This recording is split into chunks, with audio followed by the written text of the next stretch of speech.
I survived 1,000 days in hardcore Minecraft. This journey so far has taken me through the ups and downs of building my own fantasy. Within those 1,000 days, I built my starter village, broke a Minecraft record, and even obtained illegal armor and weapons. This is the full movie of how I got there and what I did to achieve my fantasy. So whether you're studying, relaxing, or just listening in the background, grab a snack, sit back, relax, and enjoy the first 1,000 days of LaFrizza in hardcore Minecraft.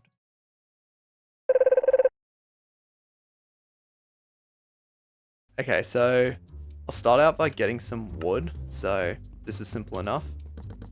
Okay, and then planks, crafting table, lots of sticks. And then now we just got to grab some stone. Okay, you know what? I'll chop down a tree. And then I'll craft some doors. Easy enough.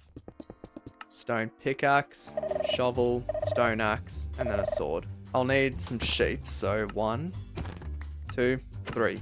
Okay, and then we'll craft a bed so that we can skip the night when we need to. Also a furnace. Okay, one thing I gotta get as well is food, because starving would not help. Alright, and food. Oh, whoa, whoa, whoa. Oh, village. Yes, let's go. Okay, this is good. We found a village, so, and hope that there are some carrots lying around here. Which there are. Yes, let's go. Okay, yeah, this is a good place. Oh, this place has a lot of villagers. Let's go. Okay, so I think how I'll start this is I'll clear out a little area here. I think the idea is to just build a base first, so craft a shield. There we go, I got some armor for now. It's pretty weak. Actually, I do think it would be important to find spruce wood because it would tie into what I need to do most. So let's go find some spruce wood.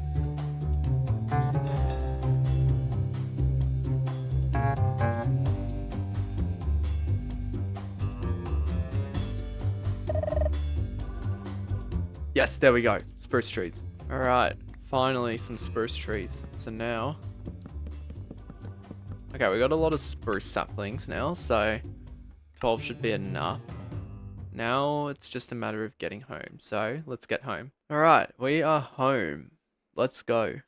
I'll build a 6x6 platform here. Boom, and this is where I'll be planting all of my trees. So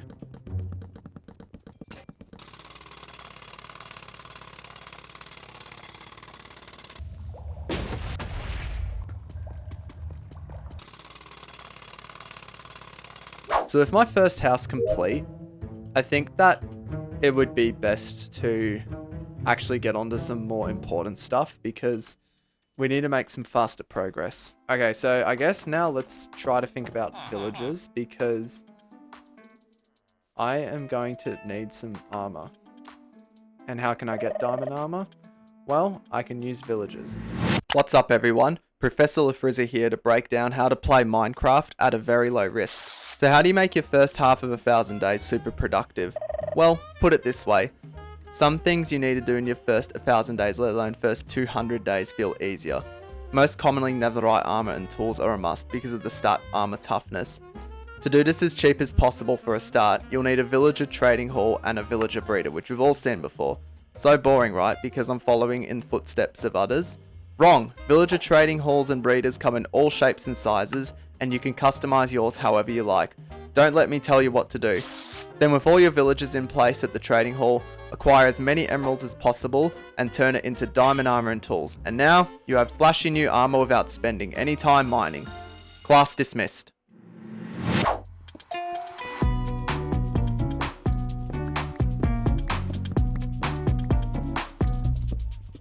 Okay, and I've been very hard at work and I have completely transformed this dugout area into a villager trading hall. Now let's see how our villager breeder is doing. And it is safe to say that it has worked.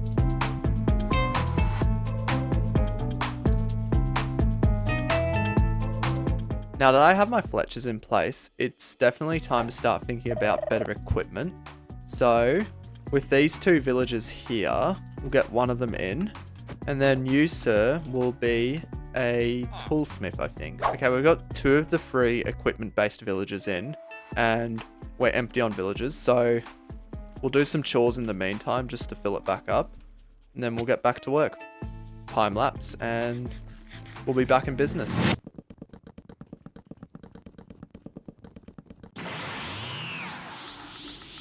Now we are actually starting to get into diamond equipment. So our first piece of equipment, a diamond hoe. And also as well, we could also use this efficiency 3 pickaxe. Okay, and now the next tool on the list, a diamond shovel. Thank you very much. And then a diamond axe. This is good. This is getting really good. And then we're going to start off with 2 pieces of diamond armor, which is awesome. Some diamond boots and then some diamond leggings. So we're halfway through with tools we need. And that's pretty good because... Oh, wait, actually. Let me trade all these chainmail boots and that helmet. Okay, and now we've actually masterworked the armorer. And now, let's get a diamond helmet. And with the rest of our emeralds, a diamond chest plate. Let's go. And just like that, I already have full diamond armor. That isn't maxed out. Even though the enchantments were terrible, diamond armor is still diamond armor, and this allowed me to mine for iron more confidently. After collecting a lot of iron, I also had a new item on mine. Okay, so I really need to get a lot of bookshelves because we'll need them to enchant my diamond armor and tools up to the max level. But I have a slight issue. I cannot find any bookshelves around. So I am going to go to the nether and you'll see why in a minute. Okay, so I'll grab this obsidian. Okay, 14 pieces of obsidian should be enough. All right, now I need a place to put the nether portal. And what we actually do is we place the nether portal underneath here. So let's get digging. Now I guess we go to the nether. So let's go. Okay, this isn't a good spawn.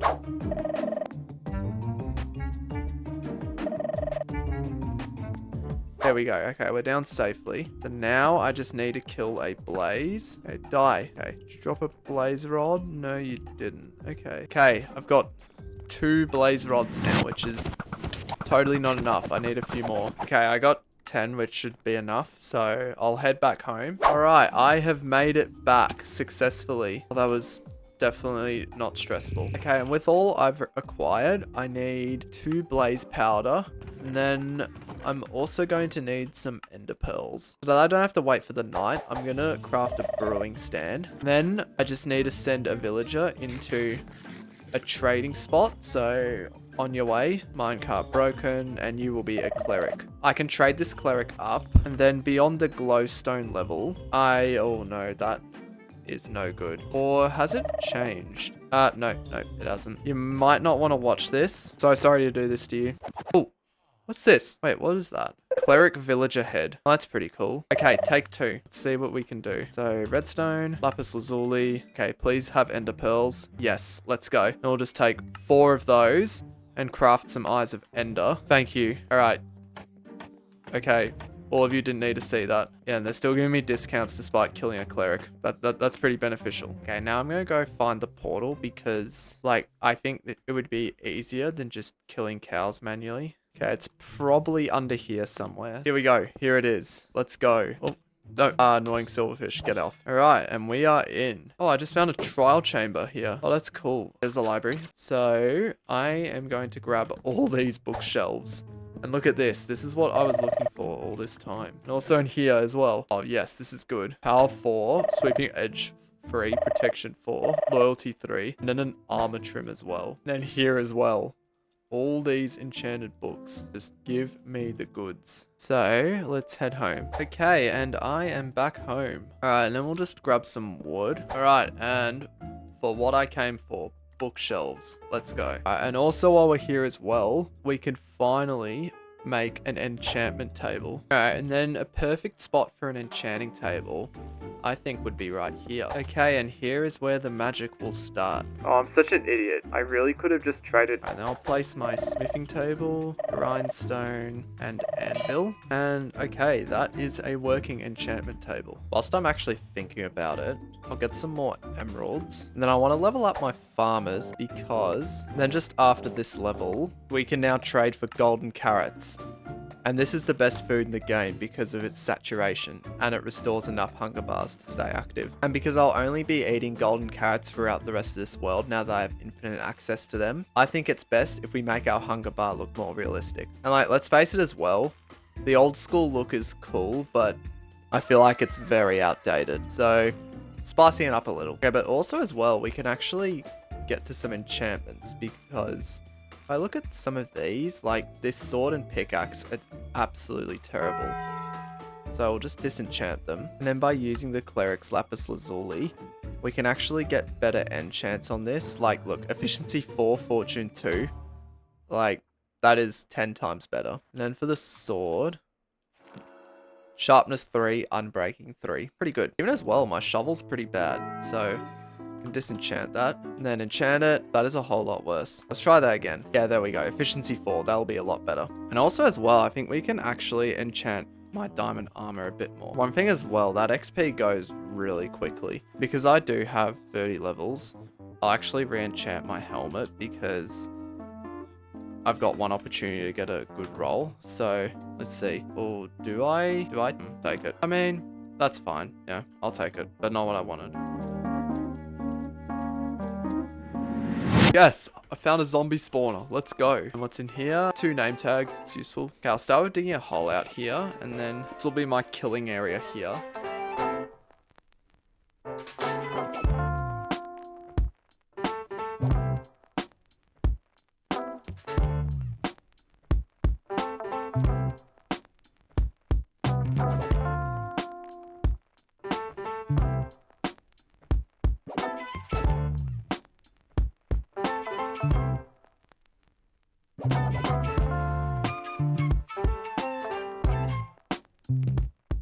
And okay, this place looks really good now. Alright, now that I have an XP farm, I actually also want to build an iron farm. So I'm thinking I'll build it over here.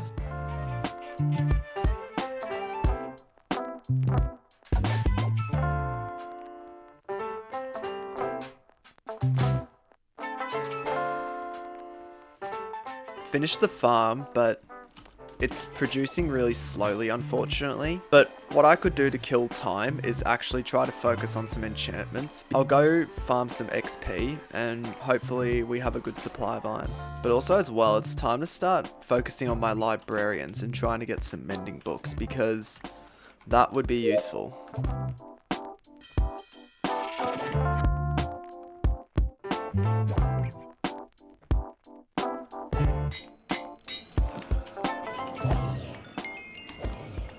Alright, 40 Minecraft days later, over 4,000 zombies killed. I have all the levels I'm going to need for all... Wait, hold on a second. I now have all the levels I need for max diamond armor and tools. So, let's just finish everything up here. Boom.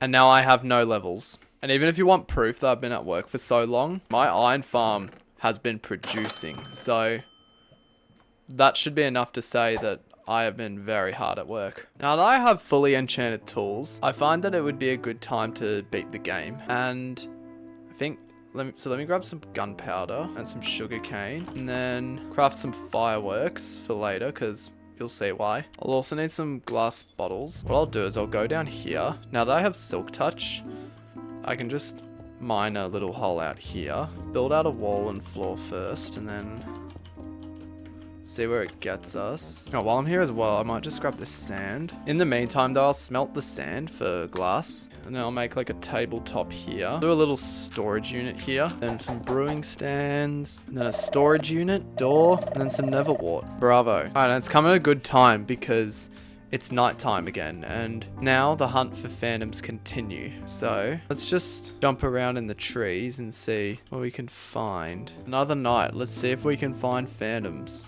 Yes, finally. Okay, phantoms. There we go. Phantom membrane. Finally. 2 of them as well. Awesome. And a head. Let's go. I got what I needed. Brew up some slow falling potions. All right, there we go. We've got some slow falling for the ender dragon. Before I go, I'll craft a whole lot of chests. I won't need that much. All right, then I actually realized I need a lot of ender pearls, and then I'm also going to need some blaze powder because I do not have enough, and that is awful. So I guess off to the nether we go. Oh, okay, I just completed the advancement.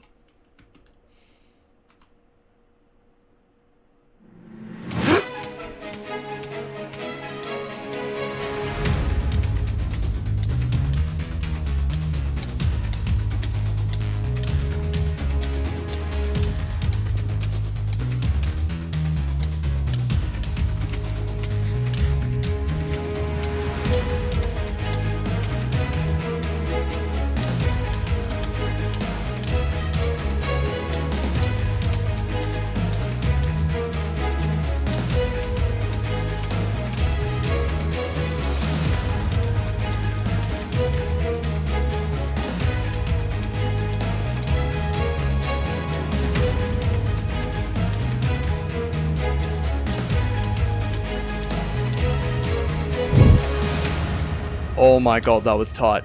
Oh, there's the fortress, finally. Alright, I'm here at a blaze spawner, so...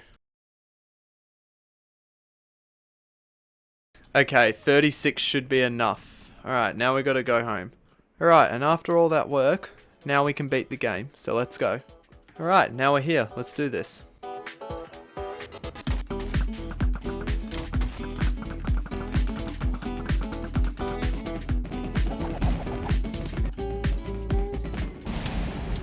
And there we go, 69 levels. Can't forget this dragon egg, so we'll just yoink it. Boom. Alright, to the end islands we go.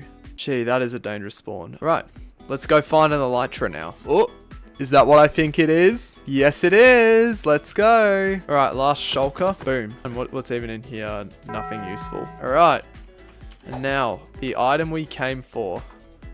The elytra. And then we'll just enchant it with Unbreaking 3 and Mending.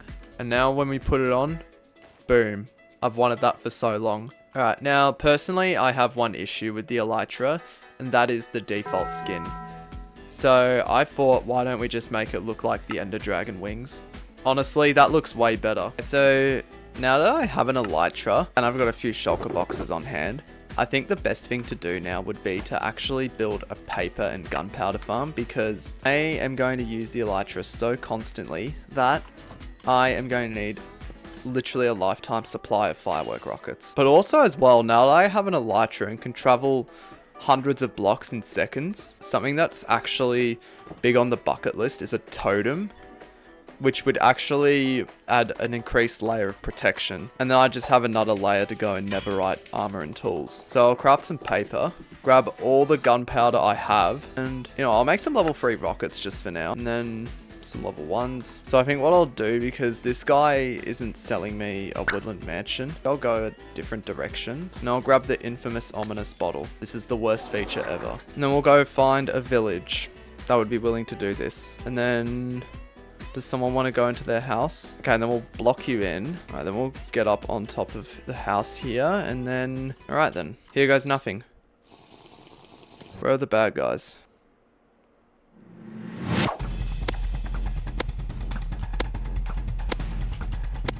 Oh, there's the guy. There's the guy. Alright, this guy needs to die.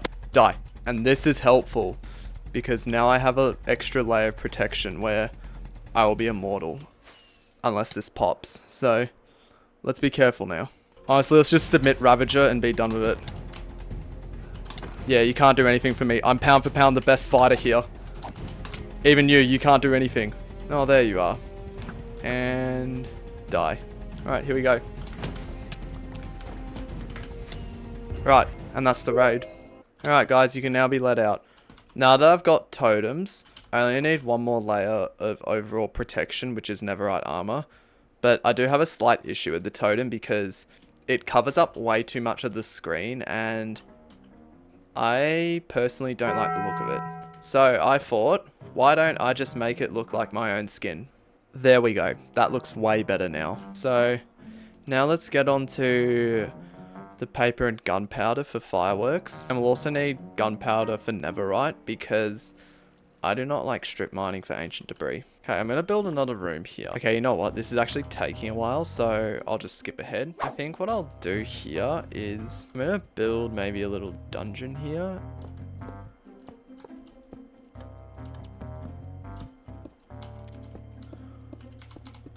Alright, there we go. That looks pretty good now. So now all it needs is really just some prisoners and should be a nice decoration. And then I am going to create a water elevator here and here so that I can get to my sugarcane farm and other places.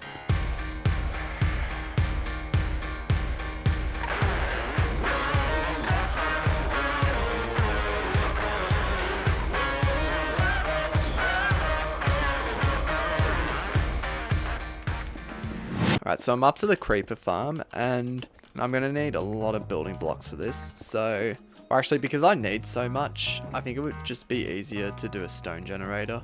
So I'll build one of those really quickly. Alright, now that's easy. Now I can just hold down and mine stone forever. Alright, that looks pretty good. So we'll grab all this stone. Now I need a lot of wood. I guess it's over to the tree farm now. Okay, so this ocean looks good. Maybe above this ruined portal would be really nice. Yeah, I reckon this could be really cool. Okay, I guess we just build from here on out.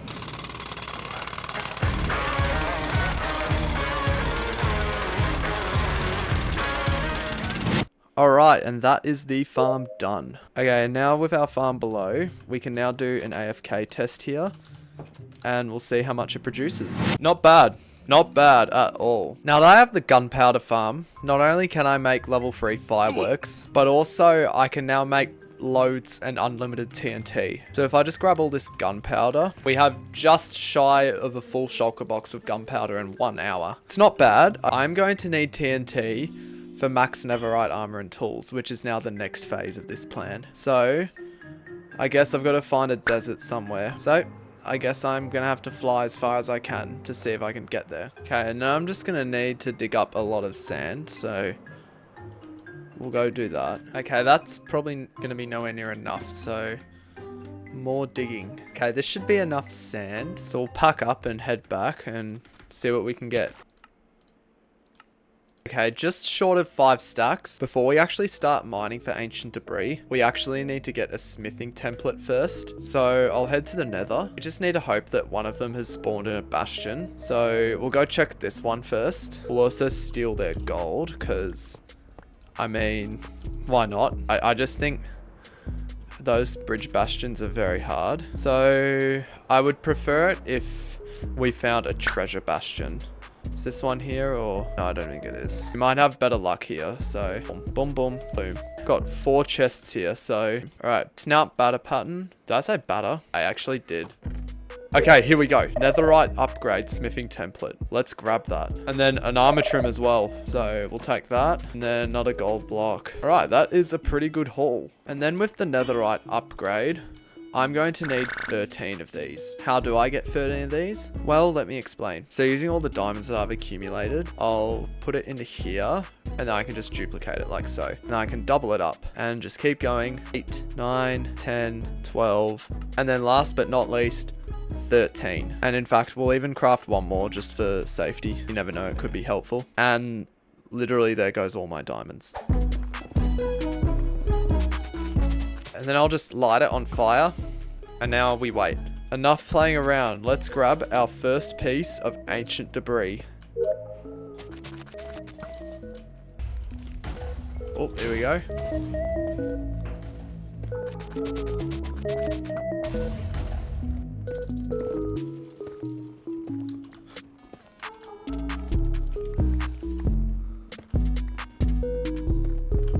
Alright, then I'll grab all the netherite scrap, and then with all the gold ingots that I've saved up, I'll craft it all into netherite ingots. And then just before we convert everything, I want to find an ancient city.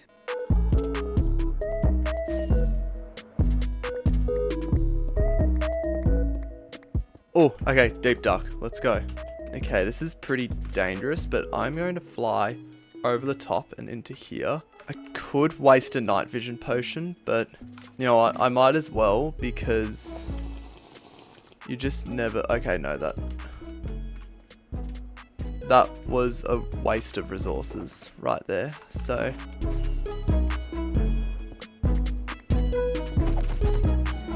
Oh, ancient city. Okay, so we found the ancient city, which is cool. But now comes the hard part, which is literally looting all the chests here. So let's just try to find like the safe ones. And what we're looking for is 2 armor trims. So first chest. And that had nothing in it. So... Oh, yes. Also this enchantment book, Swift Sneak 3. Okay. Oh my god. I actually found it. I found the armor trim I was looking for. I was just about to say that it is literally a 1.2% chance of finding this in an ancient city. So, in realistic terms, I'd need to loot minimum 100 chests just to find one. This is very dangerous, but haha. Haha, I love a bit of danger. Nope, nothing helpful. Oh, shoot. Okay, I think that was my second warning. So, 2 more, and the warden comes to town. So, no. Okay, grab it and go, grab it and go, grab and go, grab and go. Oh, no. He's just come out of the ground. Now the horse is bolted, I think we just go and loot everything else. Nope, nothing helpful. Get out. Ah, shoot, the darkness. Okay, I'm gonna risk everything here. Risk it all and get out of here. I think that was a notch apple. Wait, let me check. Okay, I'm gonna need to run back to that spot because I definitely didn't pick that up. Alright, let's destroy these now. Okay, these now. Oh! 2 notch apples. Let's go. Oh, shoot. Shoot. Tunnel in. There was like a creeper there and that could have killed me, so... I mean, great news about the ancient city, so let's get home. Alright, and then with Swift Sneak 3 applied to my diamond leggings, I now have fully enchanted diamond armor, finally. Alright, so let's grab 9 of these netherite upgrades, and then 9 netherite ingots. We're going to start with the tools before we go to the armor. So, the moment of truth. Template in, ingot in, and here we go. So, starting with our sword, our pickaxes, axes, shovels, and then our hose. And then last, but certainly not least, let's grab these 4 armor trims and 4 redstone dust, as I want this to be red. Because, I mean, if you look at my player model, it literally matches. So let's put the ingredients in. And then our helmet, chest plate, leggings, and boots. And then armor trim and redstone. Let's make it all red. And here we go. For the first time in this world, I have fully enchanted netherite armor and tools. Like, can you ask for more? Alright, let's see how well this fares against mobs. So, let's find some mobs. Okay, spider. First test. Alright, let's see how you go. Okay. Okay. It took literally 10 hits. In fact, I wasn't even counting. I might need to do that again. Alright, spider. 1.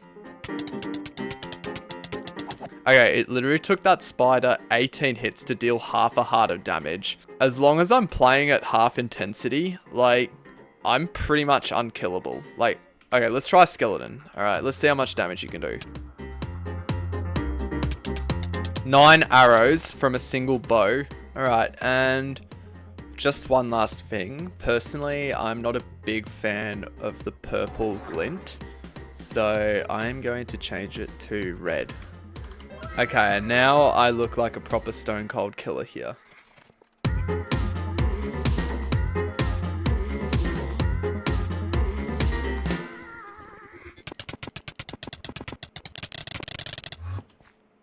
Alrighty, let's go.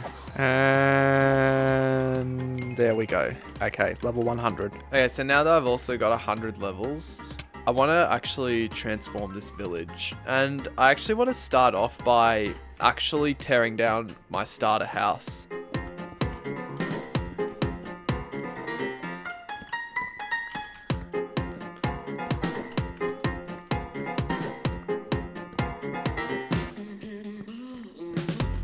Okay, so for this village, I'm going to need a lot of sandstone.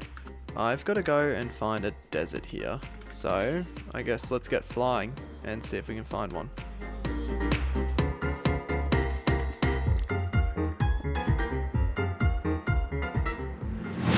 What?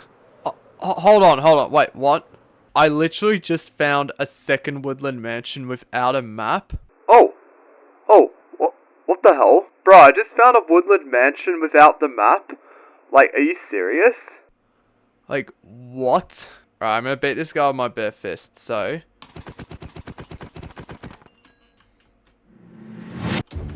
Oh, shoot. Oh god, that... Sheesh. That was like an army that went after me. Alright, totem... So, before I start to collect some blocks, I think what I'll do is I'll actually tear down this village because, like, it would actually make the planning much more easier, as I can have much more of a say as to where the houses go. So, I guess, first block of the village tear down, and many more to go. So, let's do this. Alright, and that is the first house torn down.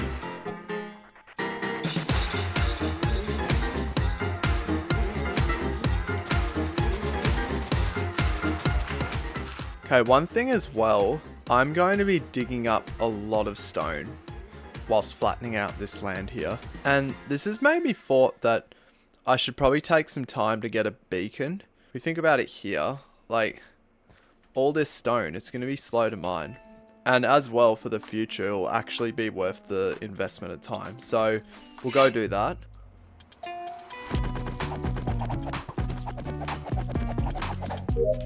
Back to back. No.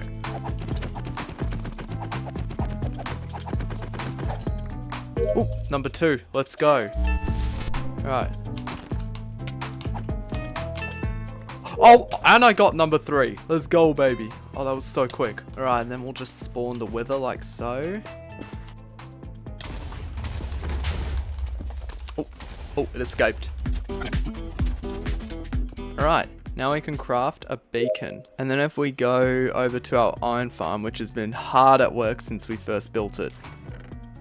I mean, we've got more than enough iron. I'll just quickly grab a crafting table and a chest.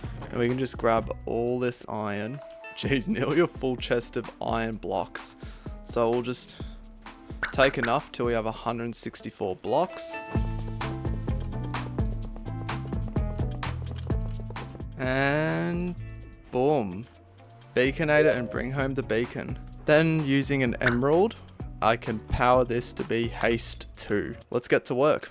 Oh, that feels so nice. Alright, and that is the entire surface flattened.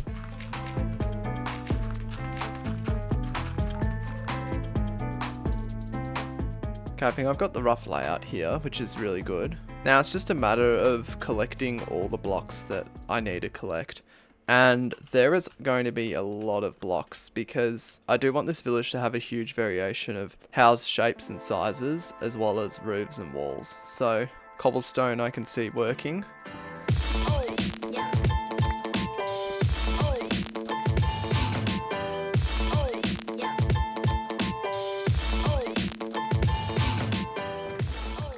I should be able to get bricks no problem, as luckily I did actually plan ahead for this, because if I go into the villager trading hall, I've got 4 stonemasons, and the first trade will always be 1 emerald for 10 bricks, which will make 2.5 brick blocks. So every 2 emeralds will make 5 bricks. To make up for this, I've grabbed a lot of iron from the iron farm. We can then also just trade with all our blacksmiths, just to acquire all the emeralds that we will need. But then another method is chopping down trees to get a load of sticks. And now, personally, I'm a little bit bored of chopping trees manually. And as well, like once I finish this village, I won't want this tree farm here. So I'm going to relocate it and I'm going to automate it. To do this, I'm also going to need a way to produce infinite bone meal. But as well, I'm also going to need a lot of slime and honey. Let me explain.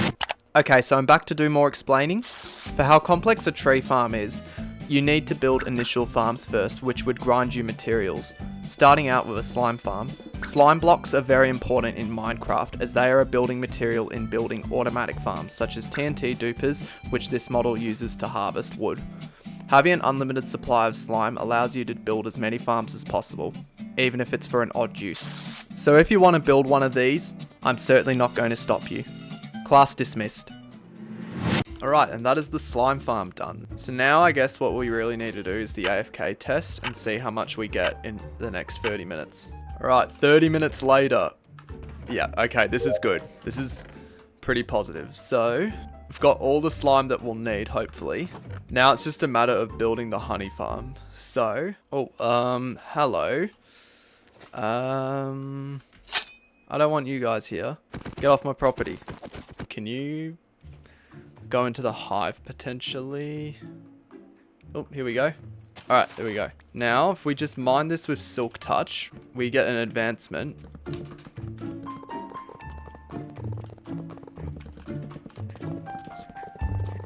Alright, it may be temporary, but at least it'll work. Whilst the night is out, I might actually try to find other beehives. So let's go on a little quest.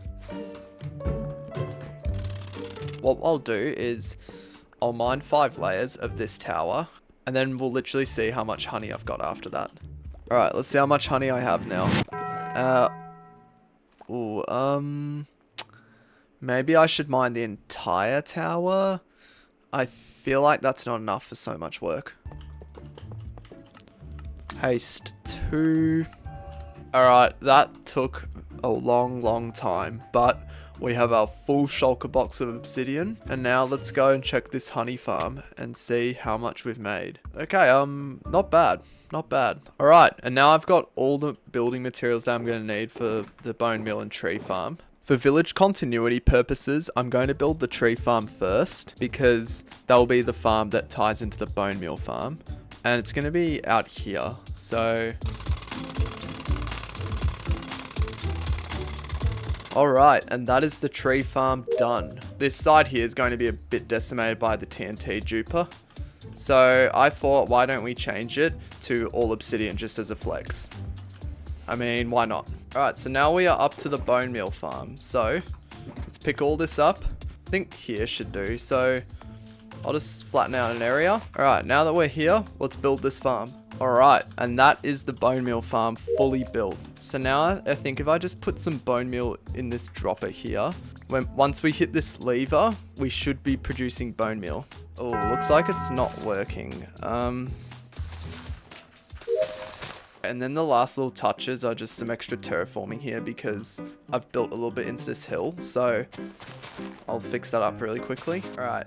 And then secondly, I'm going to cover up some of this ravine here. So I'll build an approximate cutoff line and then we'll just build over the top here. All right. That's nice and filled in. And then the last thing is I want to build a pipe from the collection chest to the wood farm.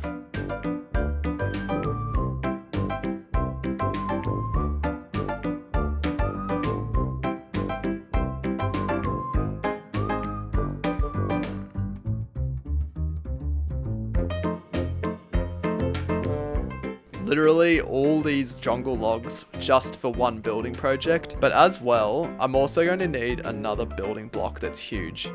And that is cobbled deep slate. So let's head back to our little deep slate mining spot and get to it.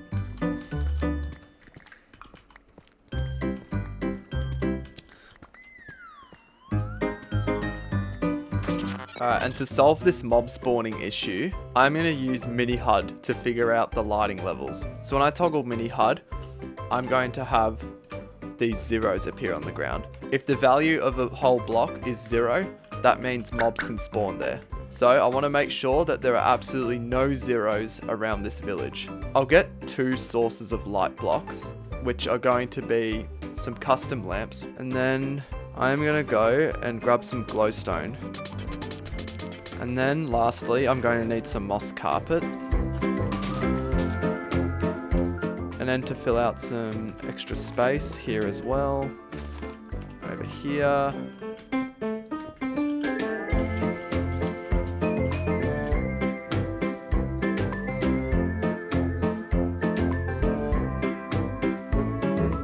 Alright, and that's the village fully lit up. Now it's just a matter of getting the rest of the building materials. And then right after, we shall progress with the building. Wow, what a start. From no armor and tools to maxed out netherite armor and tools. This new sandbox has all the potential to be special with more mysterious structures to discover. With self-sustaining farms surrounding the old village, what will become of the village that once existed? What will be made of this new industrial project? Make sure to subscribe to follow this journey as I look to make the old village into a new place to call home.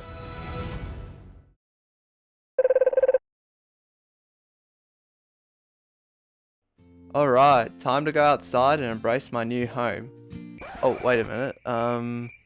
There's nothing here. Okay, I need to fix this. Welcome back to the second part of our perfect 1000 days in hardcore Minecraft. In this video, I turned this boring looking village that once existed into something awesome and more beautiful than the vanilla model. This project was super time consuming, but is worth the time and effort, so make sure you watch to the end to see how the project turns out. Alright, and after so long, we are now finally up to building some buildings in this village. So with the houses, I'm going to grab a stick and you'll see why in a minute. I'm going to load up light matica, and then I'm going to grab this house that I have built, and then I'm going to move it. How do I rotate it? And then we just drag it back. Alright, nice. That looks well and truly in place now. So let's place this. And then if I just mine this layer out here, we'll then have the first layer of our house loaded in light matica. This is exciting. Okay, but first of all, I'm going to want to make the floor out of spruce wood. So I'm going to go do that quickly.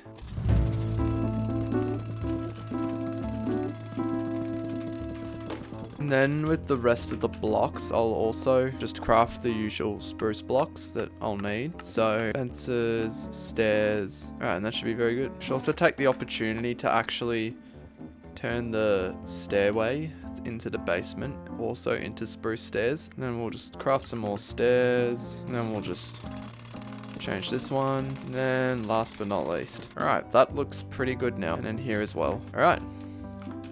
Let's get started on this. Looks like we'll need, so fence, and some stairs, and stairs here, fence, oh, and then stairs. Alright, cool. Now I reckon let's get up to the first part of the house. Grab my 2 stone blocks, and then we'll just start out by placing them. Alright, seems pretty basic, and a basic start as well. Now, we just got to keep doing it all over again.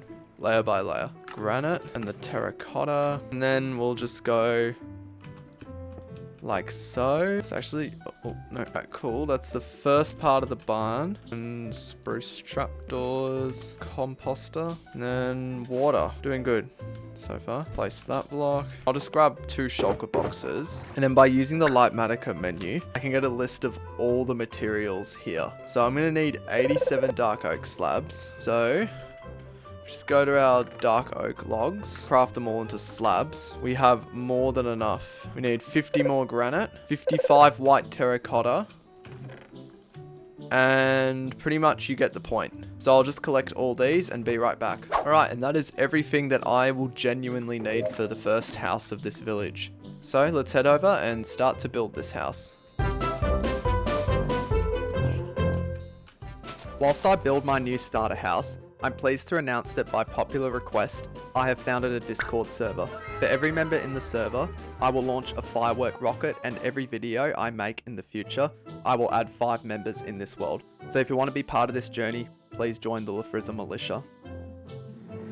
Alright, and that is the first house complete. So this is now my new home here. Obviously it is a bit empty because there are no decorations in here. Now that we have a little way into our basement, let's go fix that. So now my bed doesn't need to lie here anymore, which is absolutely awesome. I can now just put it literally right here. Like, that is so awesome. Now I can put a smoker and a blast furnace in here. Grab a lectern as well. I'll go to my stronghold and I'll just fly over here and then come down here to the library and then just grab some of these bookshelves as well. And then we'll just jump into here. Whee! Oh, and I didn't set my spawn location. Cool. Honestly, this house just looks so cool in the village. Like, I literally cannot wait to build the rest of the houses. It's gonna be so awesome. Okay, so continuing off, I'll build a little desk here. So a lectern, just go here, here, here, then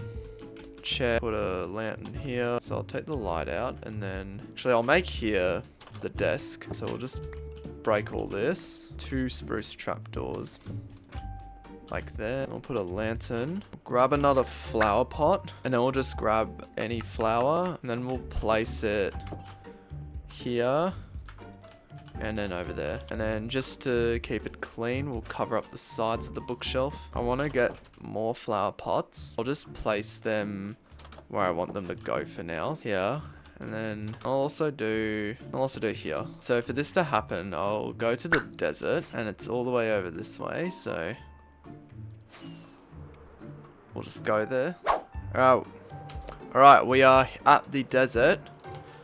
And now we just got to grab these dead bushes. We'll even grab as much as we can because they'll be helpful later on.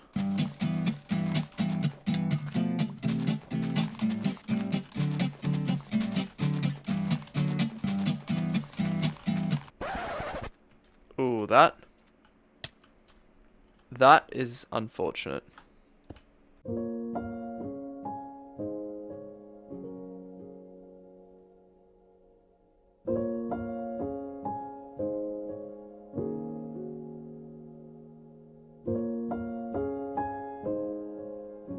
After that detour, back to work at hand. So use our dead bush in the flower pot, and then we just grab some mangrove leaves. Maybe we'll just do mangrove, and then we'll do azalea. Yeah, I don't mind that. Okay, so the first thing I think I'll do is I'll use all the iron blocks I've saved up, and I'll just use it to create a little border around this farm. So yeah, okay, I've screwed that up a little bit.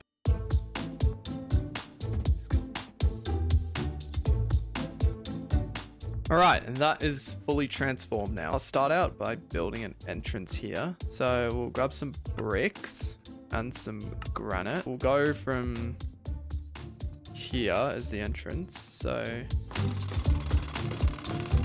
hey, I actually like this. This is actually so cool. Alright, now I guess we just got to do it all the way around, which will be very time consuming. But hey, all worth it for the video, yeah?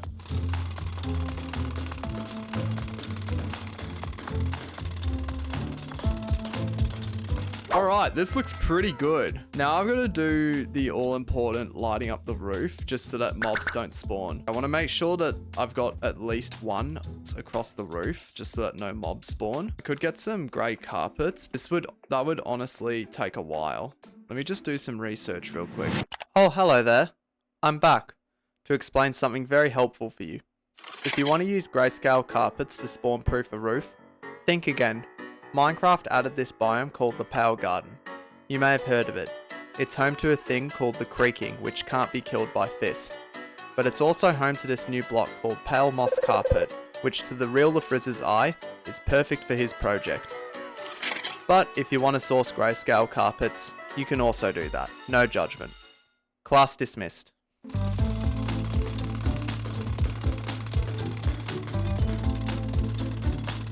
Alright, I think I've done it. Moving iron block conveyor belt. Oh boy, does this look cool. And just for extra security, I'll put 2 blocks through here. And then we'll just block the redstone in. Now with that factory done, we can finally move on to the next factory, which is the sawmill. I think what I'll do is I'll do the same design, albeit I will not actually put some clever redstone contraptions in it because, I mean, it stands out. It's a big beacon, so all should be good. Okay, I'll dig out the first layer and make it out of oak planks. Okay, that's the entire floor covered. Now we've just got to do the first layer of walls.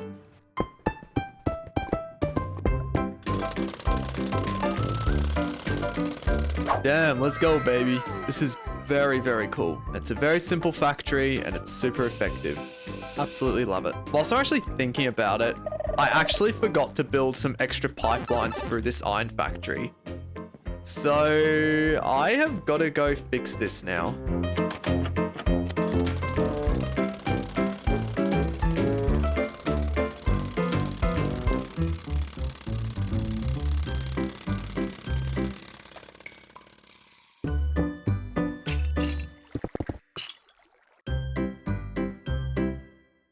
Whilst I build the sawmill, I just want to say from the bottom of my heart, thank you to everyone who subscribed.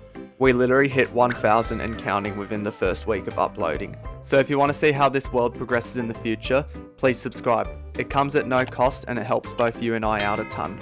Alright, and 1, 2, and then 3. And that is our sawmill fully complete.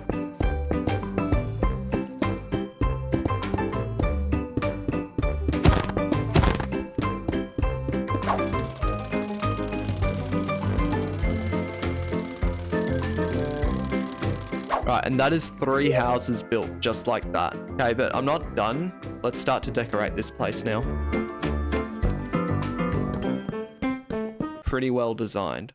Now that I'm actually thinking about it, those houses were actually quite easy to build compared to the massive factories. So what I'm thinking I'll do is actually just build up the much smaller structures and then we'll just work our way up to the bigger structures.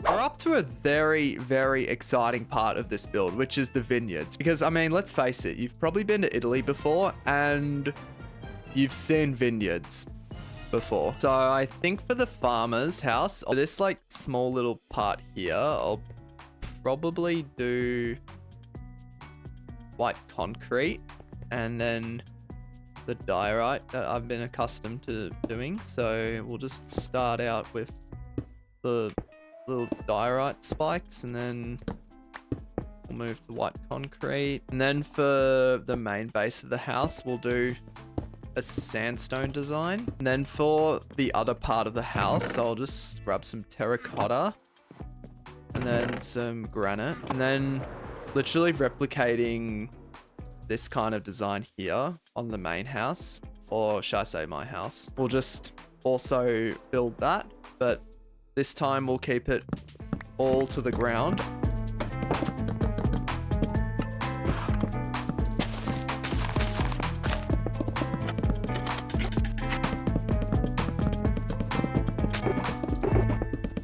And boom. Right, and with that, that is the farmer's house complete. Now we've just got to turn this area here into some vineyards. And then we just got to turn this area here into a still where the winemaker can make all the wine. I think for the vineyards, what I'll do is I'll grab some dirt because I want to make this out of coarse dirt so that the dirt doesn't convert back into grass. Then I'll grab some gravel, whatever I have at this point, because I know I probably don't have enough. Luckily, all this gravel is instant mined, so I can just grab it all. All right, that should be enough now. All right, now let's head home. And I actually think keeping these moss carpets here would be nice because those have lights underneath, and we definitely don't want mobs spawning in the vineyards because, like, I mean, they won't terrorize all the grapes, but hey, you never know, they might. So make up the story how you want. Okay, but for now, let's get to work. I have been waiting to build this for a while. And with this basic layout for the vineyards, I've actually just realized something really silly. I am going to have to grind for hundreds of azalea leaves, because when I grow the tree, not only do I get a lot of leaves out of it, but I also get these flowering azaleas, and they look like red grapes to me. So I think that would be a good leaf block. So we'll just grab all the leaves off this tree. Okay, we got 20 leaves out of one tree, which I think should be good for just one vineyard. So I think what I'll do is I'll grab some spruce fences, and then also as well, some spruce slabs.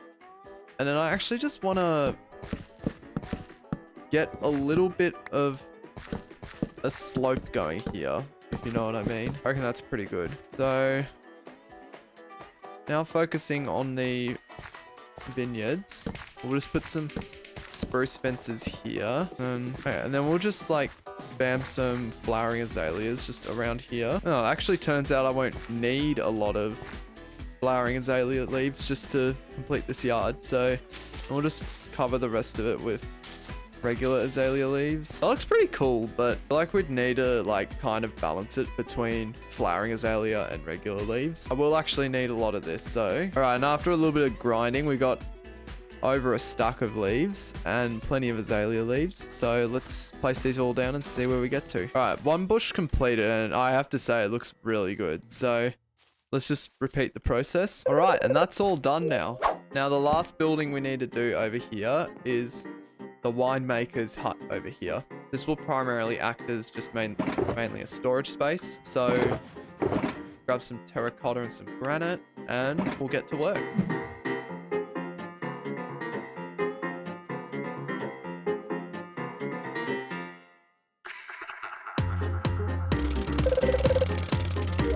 Okay, so I think I'll start this by using some cobblestone and andesite to build a rough outline for the farm. So I think we'll start here and then just continue to build in a bit of a obscured circle in a way. Okay, that looks pretty cool. And then we'll just go to the stone cutter and then craft up some detail blocks. So stairs, walls, and some slabs. And then slabs, stairs, walls. Then we'll just spam these where we can. Okay, that looks pretty nice.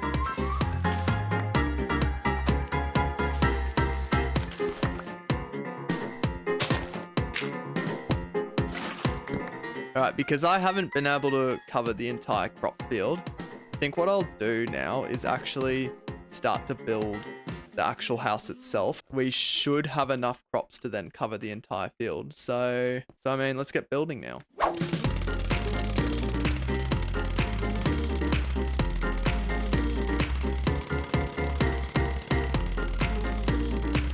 Alright, and that is the house done. So as we go through this little shed here, we can see that we've got some hay bales and the mini hay bales over here. Chest full of farmables, and then we'll go out to the crop field. Now we're all done with building the crop field and the farmhouse.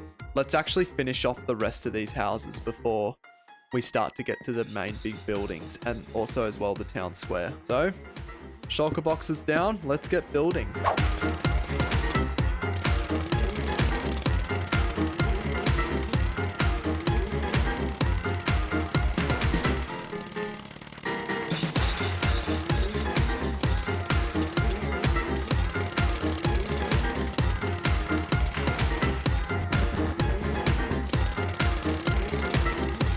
All right, would you look at that? Let's go.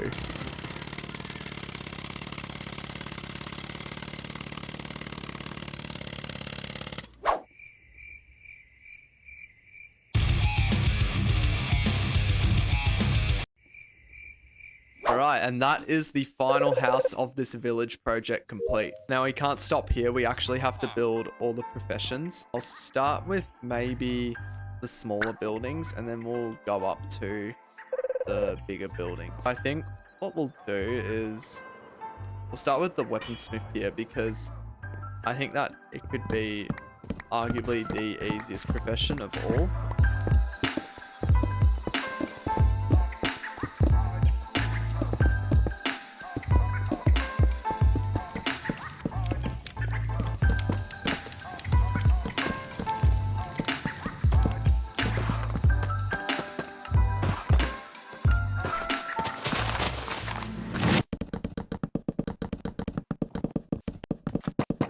Right, so I've built the basic shape of the building, but I think just for some last details, okay, what I think I want to do as well, just to add on, is build a blast furnace 3 times the size. It won't be usable, but I think it could be really cool.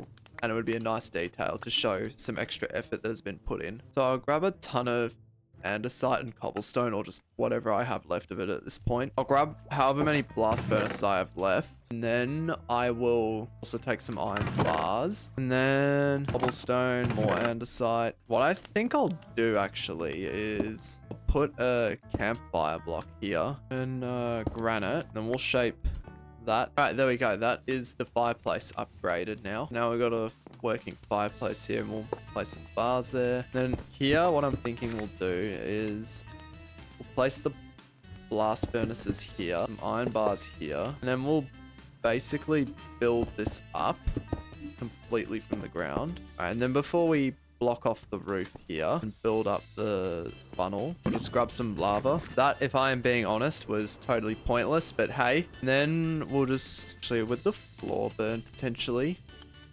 I might need to fix this. Okay, we'll actually, because it is actually a weaponsmith, we'll actually go for a more blacksmith type of look by actually making it a stone floor. We'll again use the cobblestone and andesite pattern for textures. Yeah, I like this. I think this is pretty cool. It has a bit more of a blacksmith feel to it. And yeah, no, I love this. This looks very cool. And then with this, so what I'll do is I'll just drop the lava bucket down here.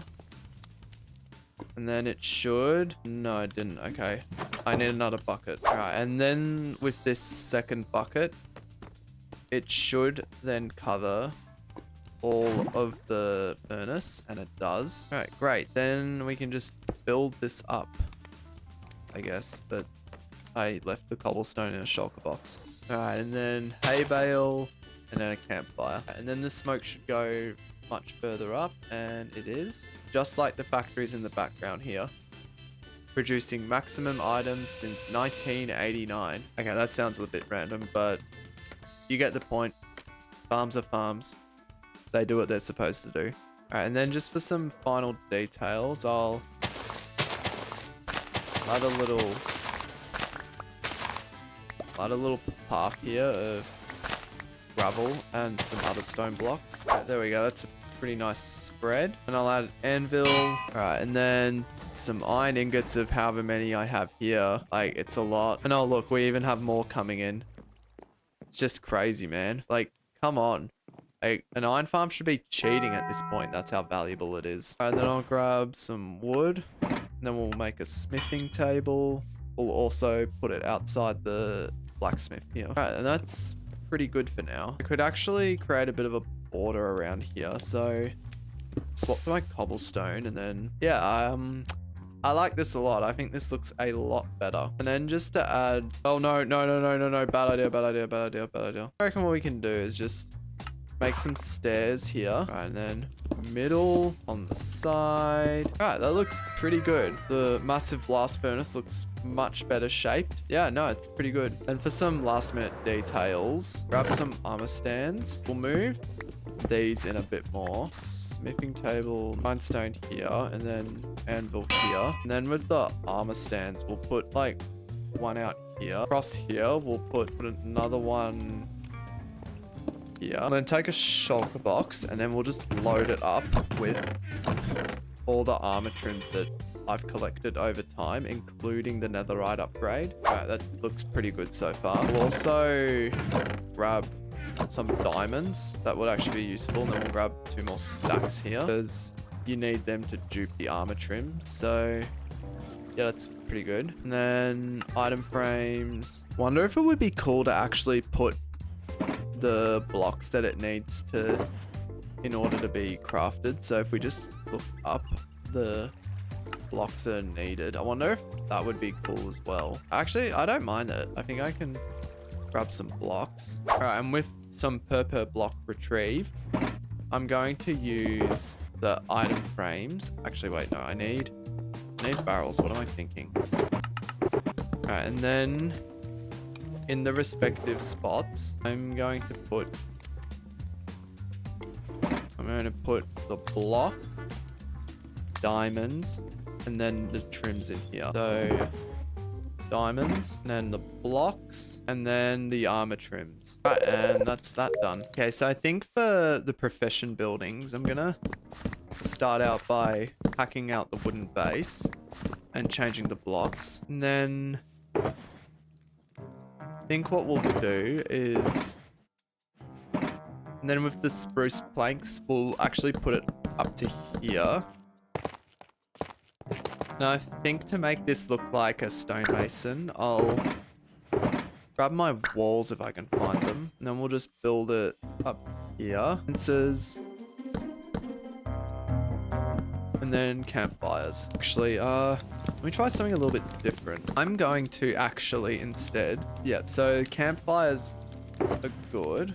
And then I'm going to use trapdoors instead, just to kind of like mix up the variety of building blocks that we're using. So I like this. This looks pretty cool, but we got to finish it up by extinguishing all the fires. So that will be the stonemason here. We'll make this part here the entrance of the house, just because I want this to be like a living quarters and a shop. So it's pretty much a 2-for-1. All right, that's pretty cool. That will do the trick nicely. And then we'll do just a bit of green just to make sure the entrance doesn't look too boring. Right, that looks pretty good. Shepherd's building. I think what I'll do is diorite and white concrete combination. Then for the top end of the house, we'll do red on this side, and then we'll do yellow on this side. All right, and then for the shepherd, we'll do little overhang here. Start with that, and then little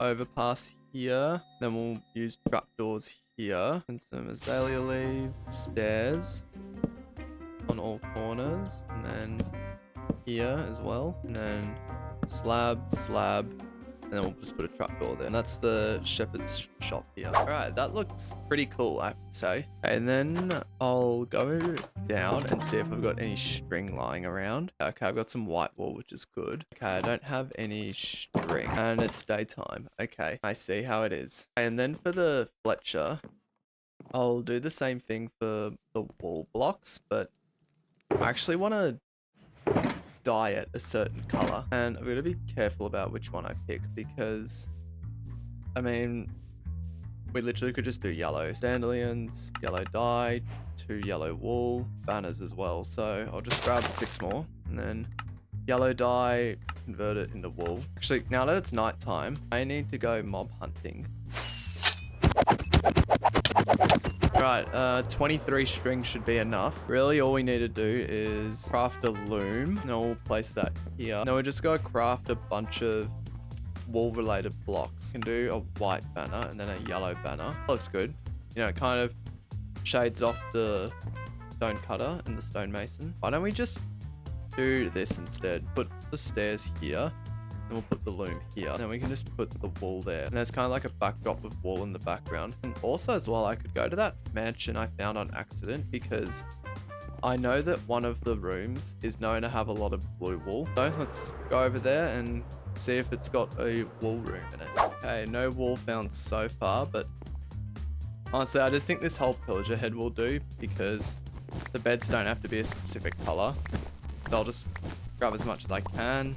Okay, a stack and a bit should be enough, so let's head home now. I'll just create some little windows. Alright, and with those 2 stores done, I think what I'll also do is I'll add some hanging signs just around here, just so that customers can know what the store is.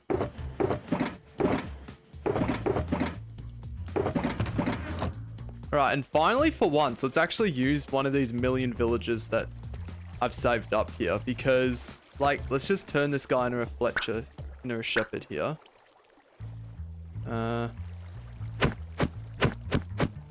Here we go. Grab his head, put an armor stand, and then a shepherd's head. And then we'll need some leather armor just to, you know, dress him a little bit. Alright, and then we'll make some appropriate adjustments.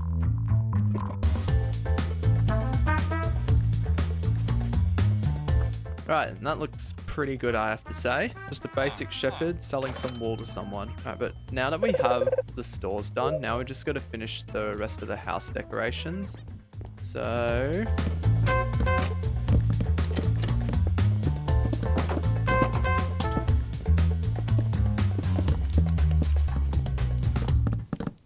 Alright, and that's all done. Now we just get on to the library. So then before I start building the library, I actually want to get hold of a particular block. And it shouldn't be too difficult to find, but I might have to travel some distance. So I'll get some obsidian on standby, extra fireworks. All right, so this block I'm looking for is called calcite, and it's an instant mine with efficiency 5. But now, personally, you can find this in 1 or 2 places. You can find it in tall mountains. I forgot what the biome was called. Or you can find it as part of amethyst geodes, which are pretty hard to find. So I think we're gonna go for option A. Okay, I've been flying for a while, but no jagged peaks, which is what I'm looking for. This is going to be very difficult. All right, finally, I found the jagged peak that I was looking for. What's good is that we have tons of calcite here to harvest. So let's just get to work. And as you can see, this mine's so fast. Like, let's go. Let's grab a few stacks of this. All right, let's get out of here. Oh, what are the chances this happens? Right, now that I've got all my calcite, I actually also want to use diorite as well. And most particularly, actually, I want to use some polished diorite in this build. So we'll get some polished. So I think how I'll do this is I'll start out using calcite on this first layer completely, and we'll like build up in calcite, and then we'll use polished diorite in the rest of these gaps here, and then we'll go up a full layer. All right, now we've got the walls of the library built up. I think what I'll do is I'll put the doorway here, and then we'll make floor here, entryway here. Actually, I'll make it out of jungle, I reckon, and I'll do this way instead. There we go, that looks a lot better.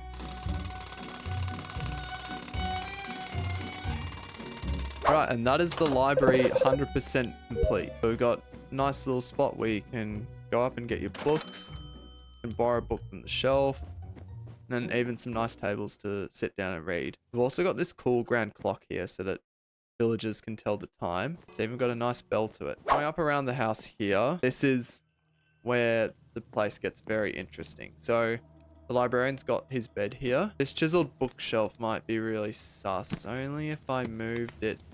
What's in here? And we got a little secret room in here. You know, we got some lecterns with books on it. They might have some text in them. Oh, what does this mean? Find me under an altitude.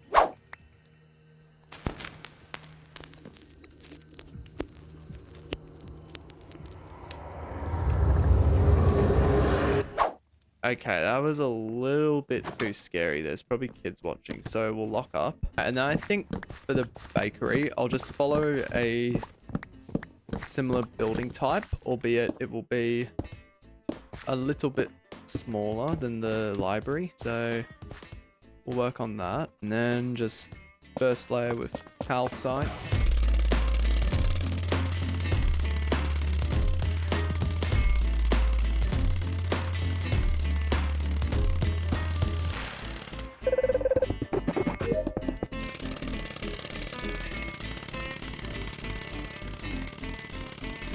Alright, so now that I have the bell tower solved, I think what I'll then do is go with the roof. We'll do like the granite brick combo that I've been doing throughout the entire build. So we'll start with bricks, and then we'll just scatter these textures across, and then we'll just build up from here on out.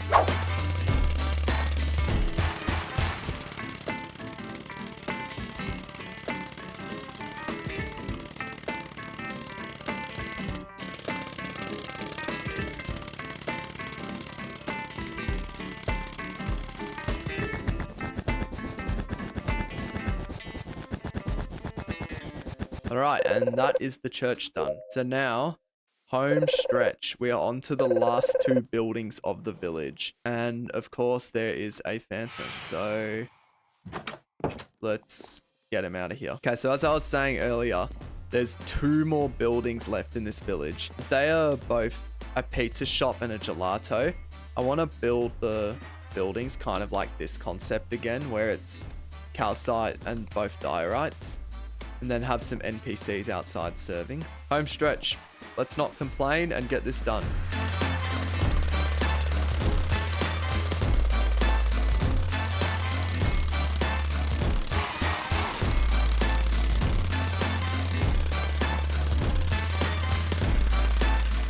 Alright, and that is the gelato shop built. I've got some mini blocks carved out just to look like realistic ice creams. Maybe blood orange, chocolates, and then we've got vanilla. The ice cream store, I'll just like use maybe a Fletcher's head. So I'll grab a fletching table, and then I'll also get hold of some villager heads. And also as well, I built a little pier behind here, which I really want to incorporate as well. Put the armor stand here, and then in the meantime I've also harvested a fisherman's head. Now I just need to dress my statues. Before we actually do that, however, I actually want to get to the nether roof, because it'd be annoying to just continuously harvest hoglins. So why don't we make the game automate it for ourselves? I'll grab some blocks to break the bedrock real quick. So that would be some obsidian. All right, that should be the materials I need. Now it's just a matter of finding the stuff we need to get onto the roof of the nether. All right, let's give this a go. Okay, and as well, I should also grab some obsidian. No, I should grab the flint and steel, and then I'll just break this portal. Okay, here we are. Now we're at bedrock, so let's just try to center up a bit more. I want to find the right spot to break through. And here is the block we will be breaking through. All right, this is either going one or two way. I either ruin this and I have to start all over again, or I glitch through successfully. And I'm through. Looks like I am not alone up here. How'd you get here, sir? Now, on this block, we'll place a piston, obsidian, block, 2 TNT, trapdoor, and then a lever. All right, and then once we click this lever, we then need to spam click this corner here with the piston, and I've got a way to do that. So let's just do it, and then we escape quick, and then we go into controls, keybinds, and then using the place block button, we can change that to something we don't use. So let's do P, and if I have it right, it's not in the itinerary. No, it's not. Right. All right, let's go back to game, and then we hold. Oh, social interaction, controls, keybinds, something I don't use. N, potentially? Thumbnail, disable voice chat. Okay, oh no, it's voice chat that's getting in the way here. Alright, I've given myself maximum time here, which is good. So then we'll change to B. And then done, done, done. Back to game, and then we hold it down. Ooh. And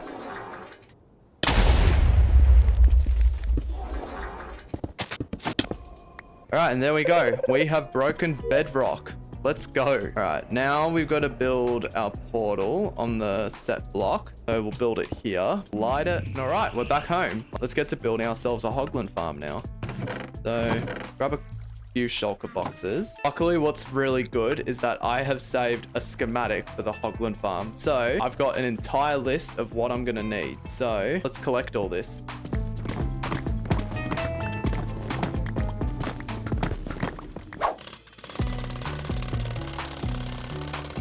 All right, this should be a really good number.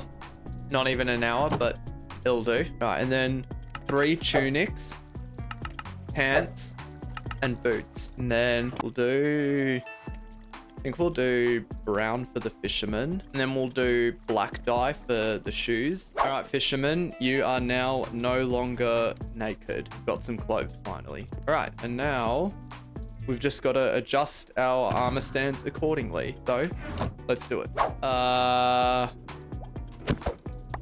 Okay, looks like we've got to start over.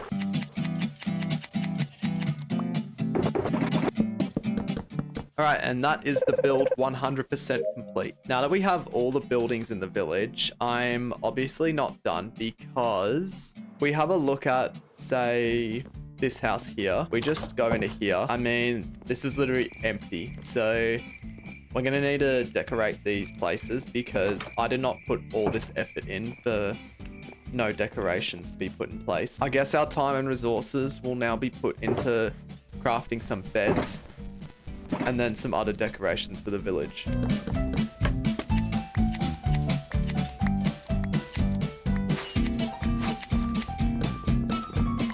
Alright, and with every house now fully furnished, we can actually start to focus on other details of this village. I want to work on the sidewalks on the coast here because when you think about it, I mean, no villager should fall in the water straight away. I have got to do something about this. So what I think I'll do is I'll grab some of the cobbled deep slate and then some tough blocks. And what I'll do is I'll build like a rough outline around the waterways. Right, and then we'll do deep slate brick edge. Yeah, we'll just continue around this way. Right, and after digging out a little gap here, we'll just place tough and cobbled deep slate just around, just to kind of balance out everything. All right, there we go. That's pretty good. Now, what I think we'll do, the fencing off here, we'll place a bunch of spruce fences. I'll go make some. And I mean, if you think about it this way,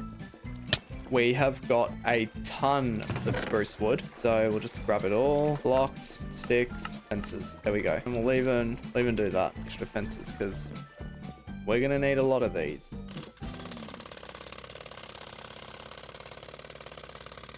All right, and that is all done. Now, another thing that we should also get onto are the paths, because let's face it, I don't think everyone wants to walk across a grass path here in this town. Like, we've got to at least make sure that this place has a nice feel to it, eh? I'm going to fill up my inventory with cobbled deep slate. Then what I want to do is dig out the grass path a little bit. So I think what I'll do to start is I'll just dig out the general area, really, that I want to turn into stone. I think that'll do. And then we'll just like place cobbled deep slate all around. All right, then we'll just start digging through here now.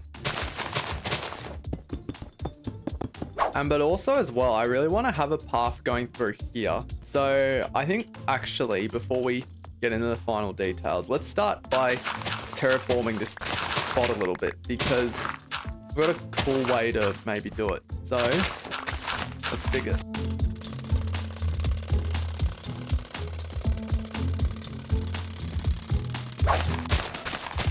Now with all the trees surrounding all the empty space here, we now have a fully functional 100% complete transformation of a village to look Italian. And now really just the last thing is I've got to use some of the villagers from the villager breeder that I've been farming up, because like I've got a lot now. I'll go grab some rails and we'll get started on transporting these villagers around, and then we'll just direct it out here and we'll work from there.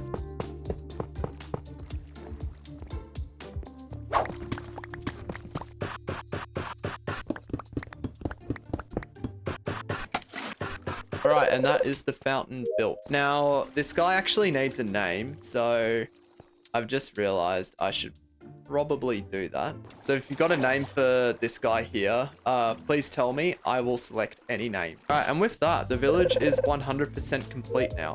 However, my house isn't, because this still looks like a dugout hole. I should probably fix this by now. But first, we'll actually make the jail have a practical use, because I've just left armor stands here and I was going to do something with them, and now I think it's actually a good time to do it. So we'll start there, then we'll just work our way to the nether portal. From all the heads I've harvested over time, I want to do a witch, 2 evokers, and then a vindicator. So we'll craft a tunic, pants, and boots. I'll do purple for the tunic and pants, and then I'll do black for the shoes. So we'll make this one here the witch. So head, tunic, pants, and boots. And then And then the 2 evokers, we'll do one here and then one across here. So we'll start by placing the heads down. Vindicator here. So we're actually going to do 3 different colors for the Vindicator. So I'll do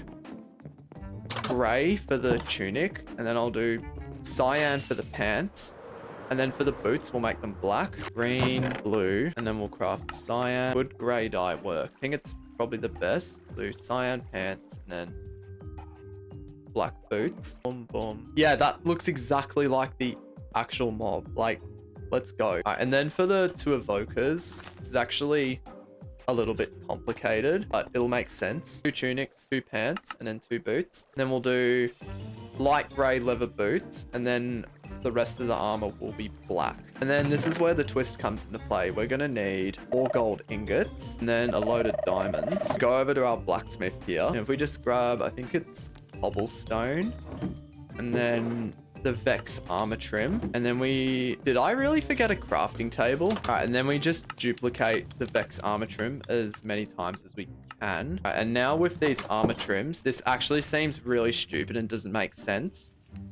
But if we use the Vex armor trim on the tunic and the pants, we can create a very, very unique looking set of armor. And we place 1 by 1. Like, that looks like the actual thing. It's so cool. All right. Now let's adjust these mobs accordingly.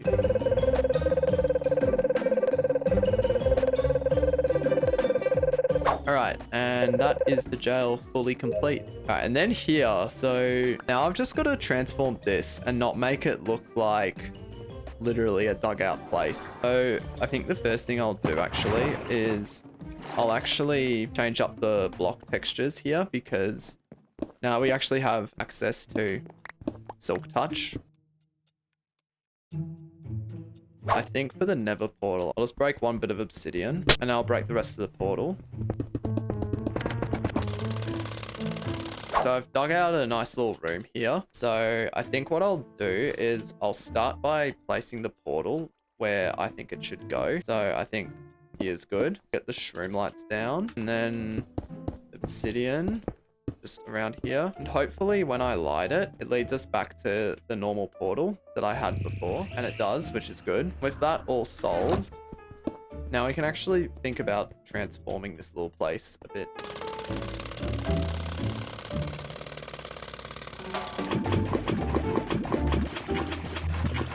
And that's the lava pool done. Okay, and now I think the last thing is I'm going to get some nether bricks and build a little bridge. Now I'll also grab some gold and then some quartz. So shape up, I think, about 16 of them. And then I need 4 whole blocks. And then I'll need some slab. Okay, so I think how I'll do this is I'll do stairs across here, followed by some slabs. Stairs across here, slabs, 8 nether brick walls. We'll get rid of these slabs here. I'll do stairs here.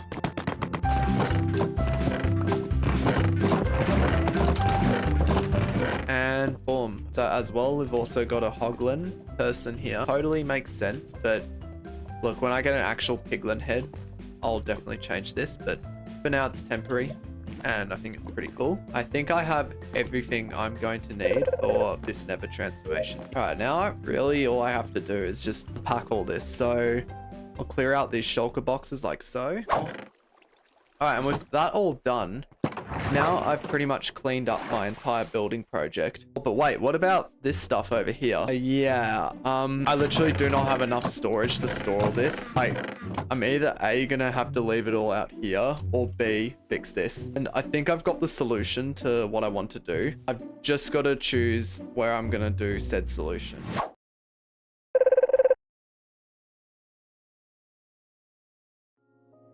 Yes, this is real. In this video, I built the largest storage unit in Minecraft survival history, storing an astounding 56,623,104 items. This storage unit is a one and done project that covers generations of Minecraft updates. Before the video starts, this was a really time consuming project, and before I waste 200 plus hours of my life away doing anything, I need to build a house in my new village first. Okay, actually, I think I found a good spot for it. So I think right here next to the church. And is this the bakery? Yes, it is. So I think here will do. So I'll just clear out a little area like so.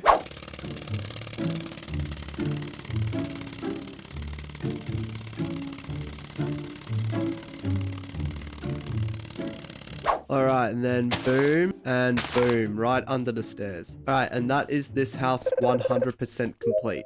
So just for context, for every single video that I post in the future, I will be building one house in this village until I die in this world. So if you want to see how big this village gets, please subscribe. It's free and it helps both you and I out a ton. Alright, but going back to other things at hand, another thing we need to do is we need to actually launch some fireworks, because as part of joining the Discord, one firework will be launched for every member inside the server. And as of the time of recording this video, there are 46 members in the militia.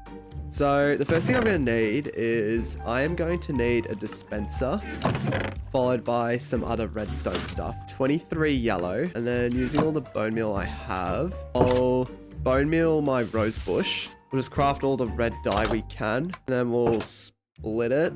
So 23 yellow, and then 23 red. We'll start with the sticky piston here, and then we'll load this thing up. I'm going to build a little power switch down here, and then it's going to power up a little redstone torch mechanism, and then it should power this piston here, which will power the entire show. I mean, let's get some electrical work going. We'll put the lever here. All right, now let's go up here, and then we can add piston there, and then a redstone block there. All right, and by all means, this should work.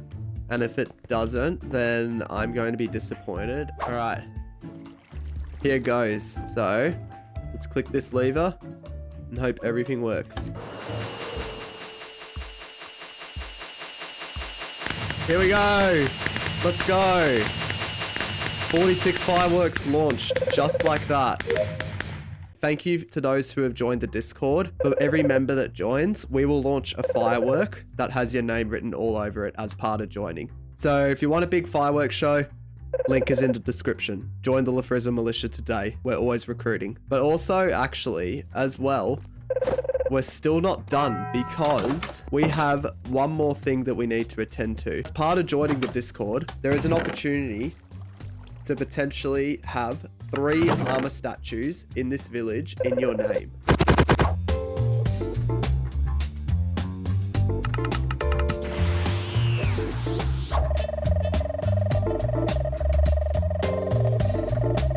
Right, and those are the 3 statues. All right, now the 3 names for my armor statues, I am going to dedicate to my lovely moderators as part of the LaFrizza Militia Discord server. All right, so our town priest will be Marshmallow Boy. Then my other moderator, Kafla Maris. All right, and then last but certainly not least, Legacy Live YT. All right, and now 1, 2, and then 3. To my awesome moderator team, thank you for your services. I literally would not be here without you, and this video is dedicated to you.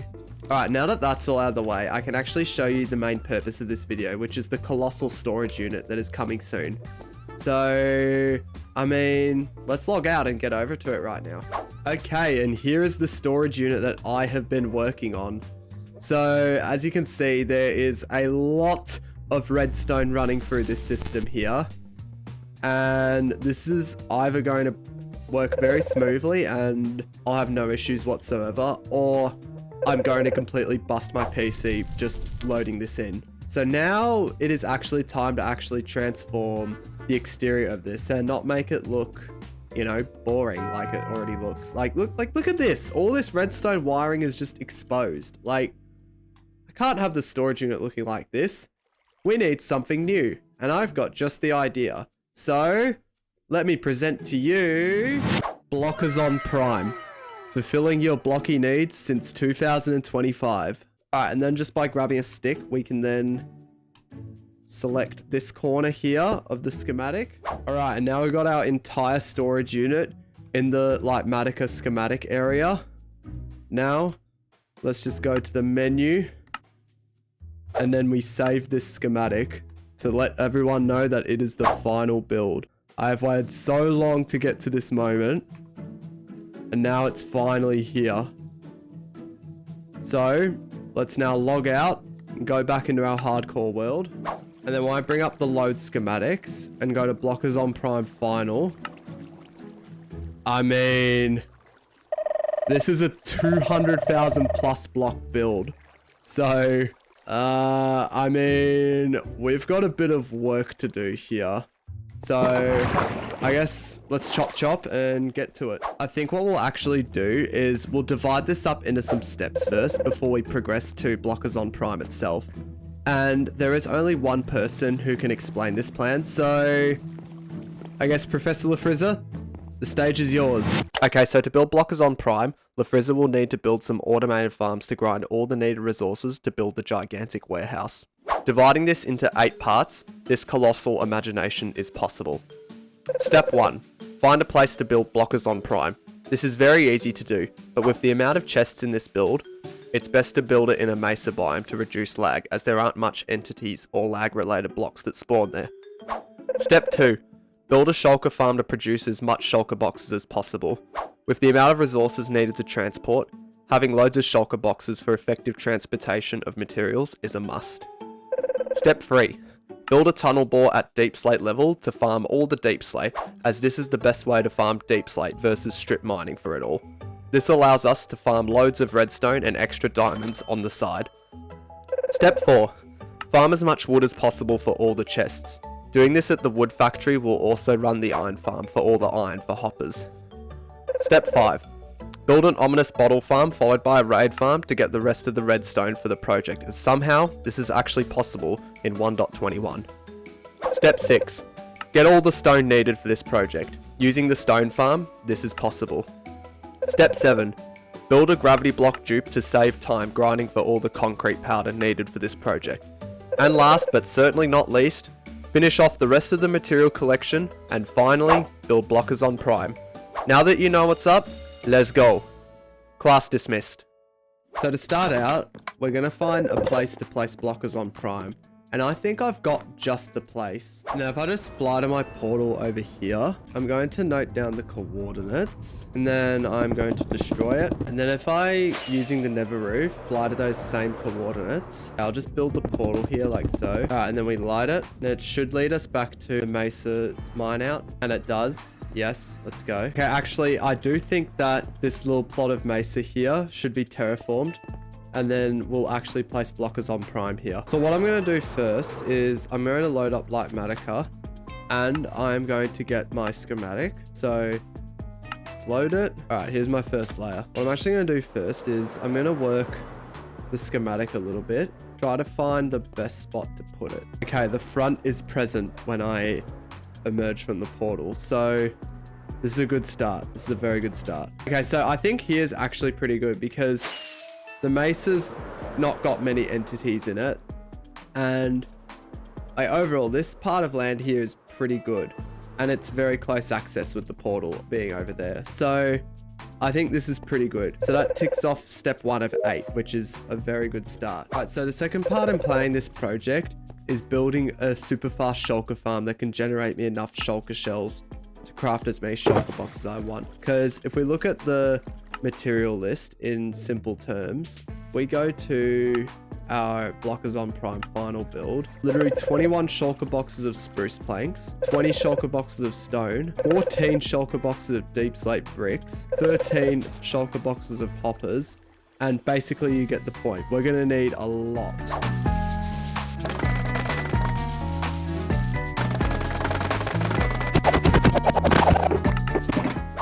Alright, I'm going to take a little bit of a detour for all the scaffolding because I need string to craft it. I don't want to be manually hunting spiders, so I've acquired all this just to build a spider farm. In fact, a cave spider farm at that. I think I heard some spiders, so let's check. Oh, yep, here we go, cave spider spawner. So I'll just dig this out and then we'll build a farm.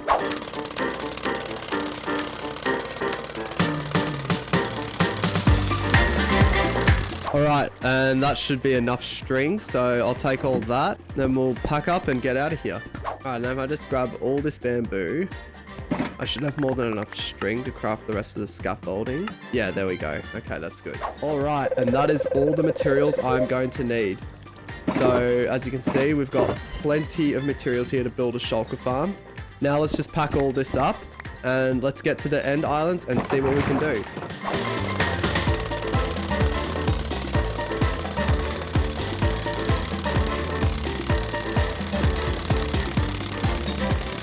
All right, and that is the farm done.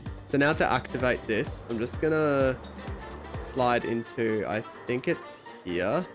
Yep, okay. And I'm just gonna put an activator rail here and then a block with a lever activating it. And then I'll just spawn proof that. And then we've got to build a little railway all the way out to the end city. So let's do that.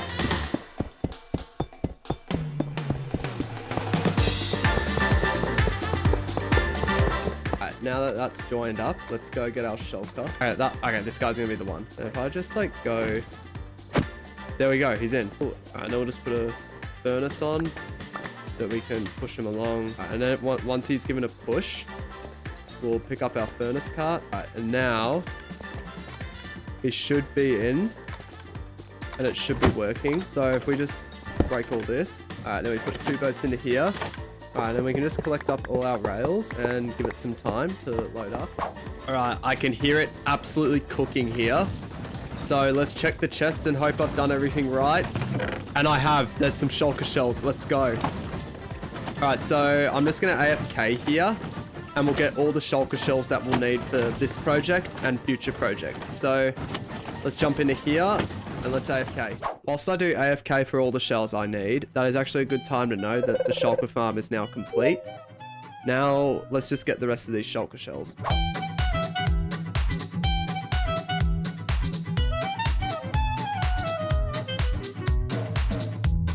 Alright, that should be pretty good. So we'll just take all these shulker shells.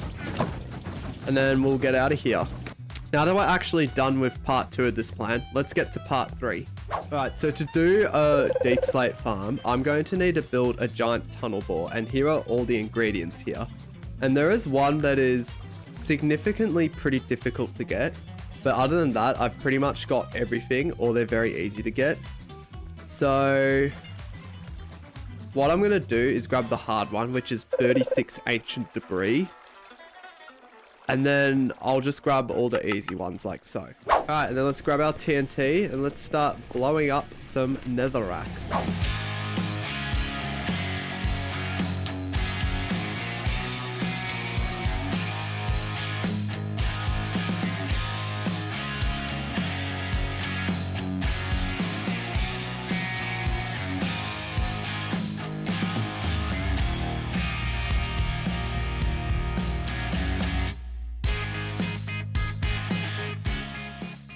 Alright, and after mining these 3 pieces of ancient debris, we are all done. Alright, and with that all done, let's just get the rest of these materials. Like, we should just start this by now.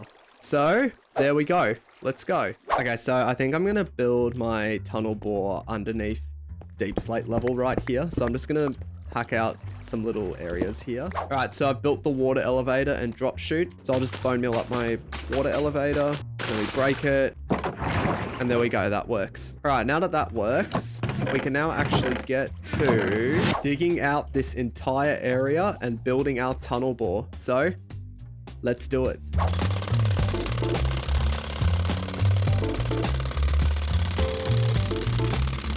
And boom, okay, we are done. What's actually really good as well is I've also collected all the cobbled deep slate that I've mined up. And I am so close to getting half of them full. So once I build this excavator, it's going to be very easy to get the rest. Let's just grab all the materials and get to work.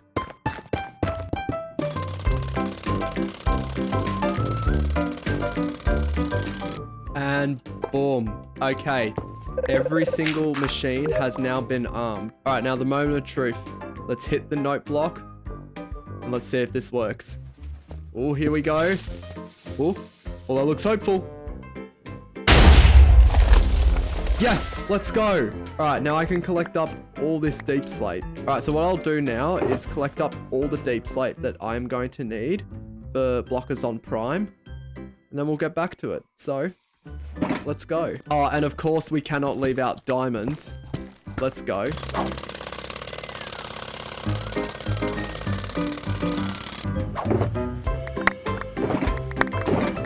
All right, and that is all the deep slate bricks we are going to need. So when I grab all of these shulker boxes packed to the brim of deep slate bricks, and I go M plus P, and then when I go to the material list, I've got all the deep slate bricks that I'm going to need for this project. Oh, and by the way, did you even think that the deep slate was enough? Whilst we have all the deep slate bricks, we still don't have all the slabs.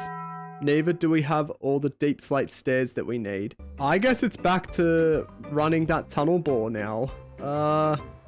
So let's do it. Okay, and that is all the deep slate related blocks done. Okay, so for part 4, we're going to run the tree farm to get all the wood that we're going to need for chests and other wood related blocks. But because the tree farm needs so much bone meal to run, I have a slight issue. My bone meal farm no longer works. Like when I click it, doesn't work. So what I'm going to do is I'm going to grab a load of buckets. All right, and then I'm just going to grab all the lava. 6, 7. All right, so now that we've got pretty much all the liquids from this bone meal farm that we're going to need to save, let's actually rip this down now. So we'll just gather up all the redstone and then we'll just continue on like so.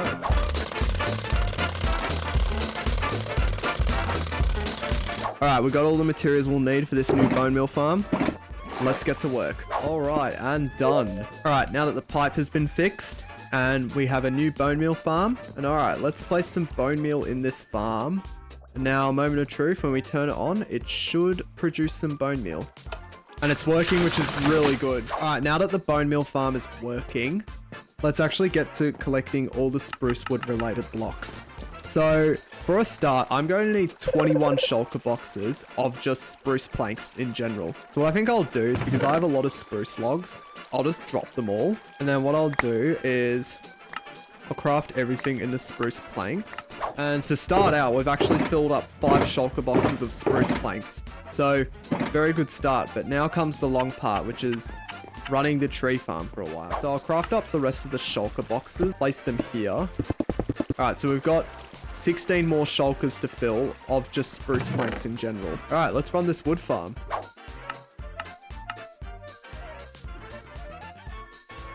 All right, 100 Minecraft days later, and yeah, I am absolutely loaded with all the wood related blocks that I'm gonna need. All right, and that has all been moved over. Oh wait, did you think we were done? We need 20,000 plus hoppers, and to craft one hopper, I'm literally going to need to use a chest. I'm gonna need to get 13 more shulkers of chests. I guess back to the wood farm now. And even to start, I've actually got all this wood here, so let's just craft it all up into chests, and then we'll get started on AFKing for wood itself.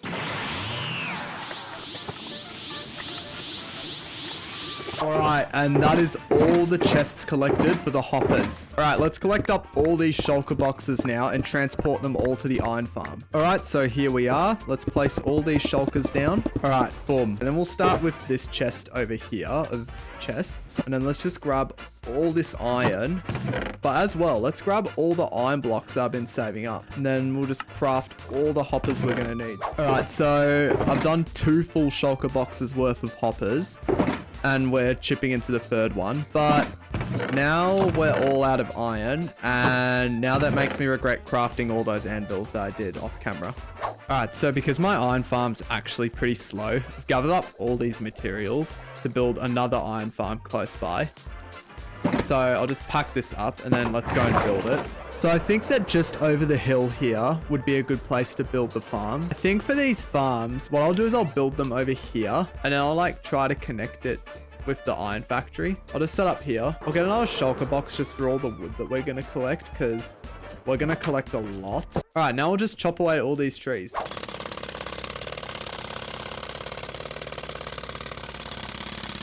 All right, that's pretty good. And now we'll flatten it out like so.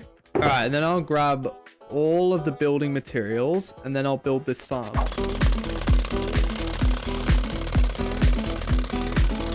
All right, and that is the farm done. Oh, but wait, you thought we were done? Oh, no. We dug out this space that we can build 5 more of the exact same model. All right, so without further ado, farm number 2, 3, 4, 5, and 6. And that is all done. With all the farms built, I'm going to build a really sloppy looking dirt stairway. All right, it looks pretty bad, but it'll work. So now we've just got to wait for the night so that we can get all the zombies in. Okay, it's nighttime now, which is really good. So, oh, here's one. Okay, would you like to come this way potentially?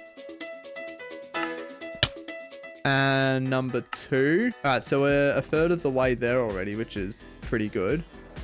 But let's get the rest of these in. So, number 3, number 4, number 5, and number 6. There we go. All right, so while my villager breeder fills up, I should have all the villagers in 2 days. So I'm actually going to join up a pipeline now. All right, so I've dug the entire pipeline to the water chute.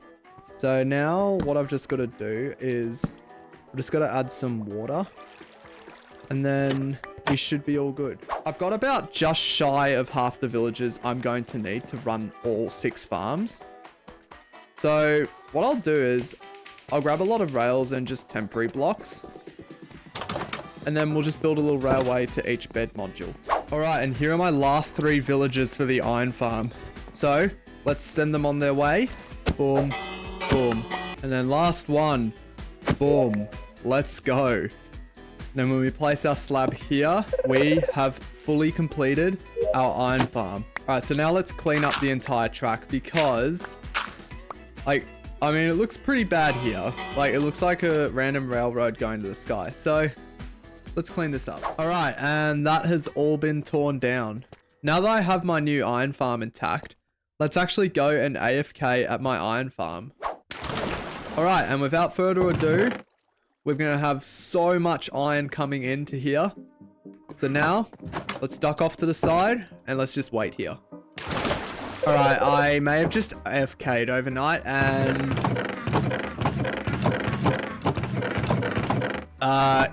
yeah, okay. We've got literally 9 double chests full of iron ingots. So let's see how far this gets us now. I've actually just realized if I didn't craft all these anvils, I'd probably have this done by now. Silly me. Alright, so I've done 4.5 shulker boxes of just hoppers alone. But we still have 3 full shulker boxes and a half to go. So, oh, wait a minute. What's this chest here? Oh, yeah. I may have just saved up all the iron before I went AFK overnight. Yeah, let's craft all this as well. Alright, turns out that an overnight AFK session is not enough. Because, like, I've made a dent into this one and I still have 2 more to fill up. But overall, a good start because we've got 5 shulker boxes full of hoppers now, which is really good. We'll just place them aside. Alright, and now let's just wait for the rest of the iron to come through. Alright, and in our last shulker box, let's fill it to the brim with hoppers. Alright, and just like that, that is all the hoppers done. Oh, but wait, did you think that we could just build the farm and expect it to run straight away? No, something's different this time around. And there is only one man who can explain this. So, take it away. Ah yes, the ominous bottle. The invention that has destroyed automatic raid farms completely. But not to fear, this thing is luckily farmable with some time and effort. So if you want manual raid farms, they are a must. Class dismissed. Alright, so this will be the spot here. So we'll just free all the iron golems and then we'll just start to flatten out this area. Alright, so now I've got all the building materials to build the ominous bottle farm. So let's just build it and then let's be done with it and get some raid bottles. Before we actually let this farm run for a long period of time, I actually want to use all these redstone items that I've saved. So I'll just grab them all. And then I'm going to build a little clever sorting system. So let's just destroy all these chests.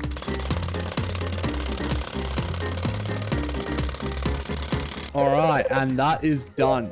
Once we AFK, we'll get level 1 to level 5 bottles in each of the respective chests, going from left to right. And now let's just AFK at the farm and see how it does. All right, yeah, this is pretty good. We've got tons of ominous bottles now, so let's just grab all of them.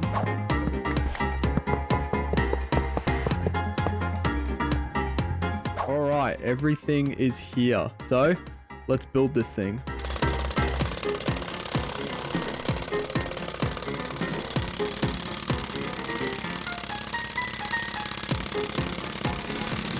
However, little did I know, this automated raid farm didn't work.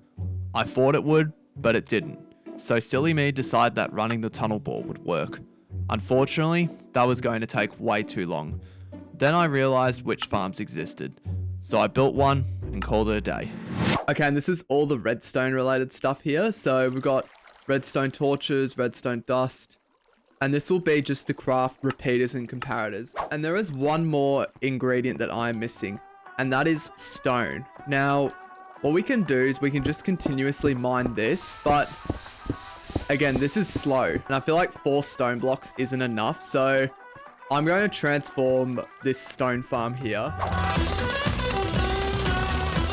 Before we start to use the farm, I want to go to the nether and get another beacon.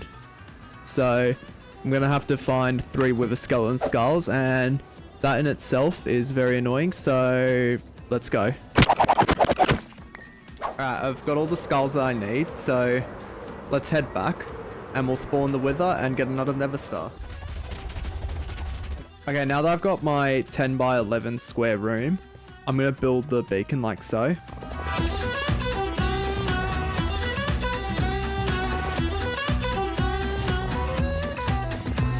And boom. Okay. Now if I just place the beacon down like so, we should get a beam. Yes, we do. Then using an iron ingot, I'll get haste 2 on it. Alright, now that I've got all the stone that I'm going to need, let's just grab all of this out and then craft all the respective redstone components. Alright, and that is all done. Alright, so now we can fully tick off step 5 of this project, which was to get all the redstone stuff. Now, on to the next one. And what I need to do now is just run the stone farm for many consecutive days. So we'll grab all our pickaxes and then we'll get to work. I will see you at day 1000. Alright, and that is 1000 days survived in hardcore Minecraft. Let's go, baby.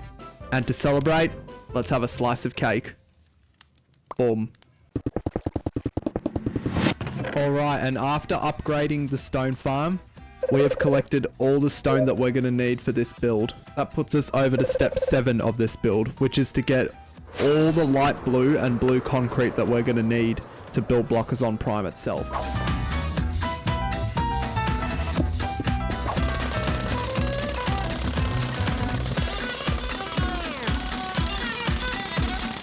Alright, and that is all done. Before I do get my concrete powder here, I'm going to actually clear out an area for a chunk loader.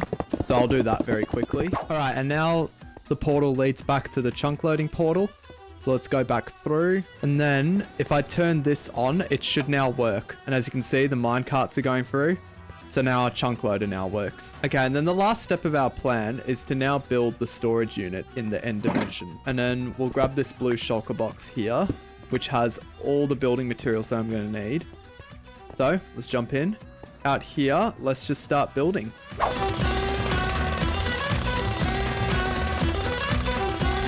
Alright, and now when I click the switch, it should actually now all work. And it does. Let's go. Alright, let's jump into the end here. And look at all of this concrete powder just flowing in here. Okay, so now I'll just AFK for about an hour, and we should have more than enough concrete to build Blockers on Prime finally. So, let's do it. Before we do actually drop all our blocks off at the building site, I actually need to turn all of this into concrete first. So, I'll get all of the concrete out of here. Then what I'll do is throw it all into here. Alright, and then we can just grab all of our light blue concrete and put it back into here. And then we'll just rinse and repeat this until we are all done. And that is everything. So when we go to Blockers on Prime Final, we have all of our concrete blocks. All right, so let's drop off all of our concrete blocks, and then we can move on to getting the rest of the stuff, and we can finally set a new world record.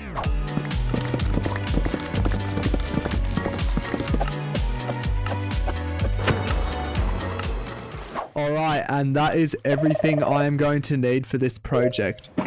So let's just grab this shulker box and the rest of the materials, and let's get over to the build site. So now that we're up to building the massive storage unit itself, I think what we'll do is we'll flatten out this area first.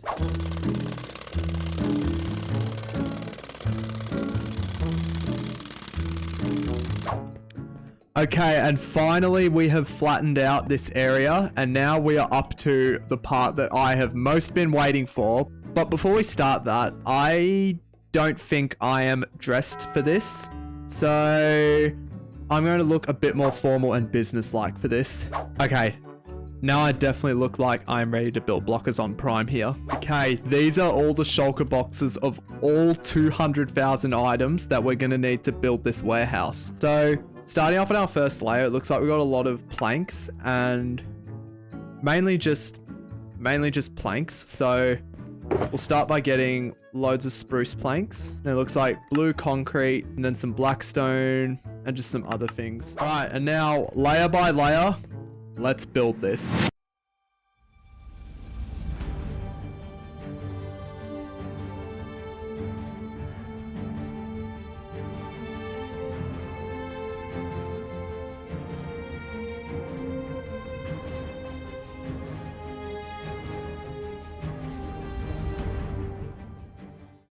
And that is level 1 done.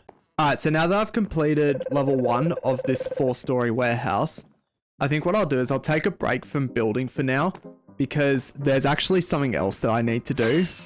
And that is, I need to get a load of filter items into these hoppers as soon as possible. I'll grab 9 of the empty shulker boxes, and then I'll just go to the nether and grab a load of netherrack. Okay, and that is all our netherrack done. And then I'll also grab many of the anvils that I've been saving up. So a stack should do. And then by just grabbing as much netherrack as possible, and then just by renaming the netherrack.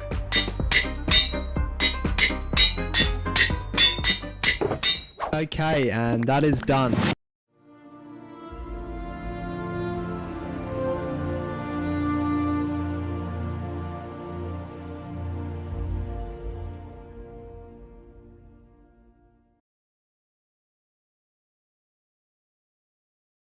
And as you can see, it's starting to come together really nicely. We've got all these chests here to store so many blocks. And this is only half of what you're going to see at the end of this, because I guarantee you, this is going to be the largest storage unit you will have ever seen in Minecraft Survival's history. Okay, now that we're half done with the project, there is actually something we also need to do. So I'm going to grab a name tag, and I made a post recently about the statue on top of the fountain here at the town center. And really quickly, before the name tag is placed on this statue, I just want to say thank you for all your names. But now there can only be one winner, and the winner is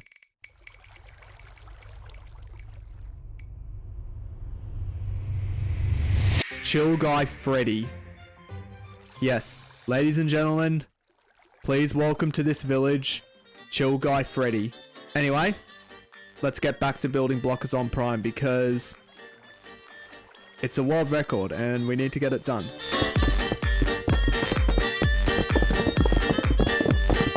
Okay, and with this comparator, we are 3/4 of the way to finishing this project. And as well, when we look at it from afar, it is really starting to take shape now.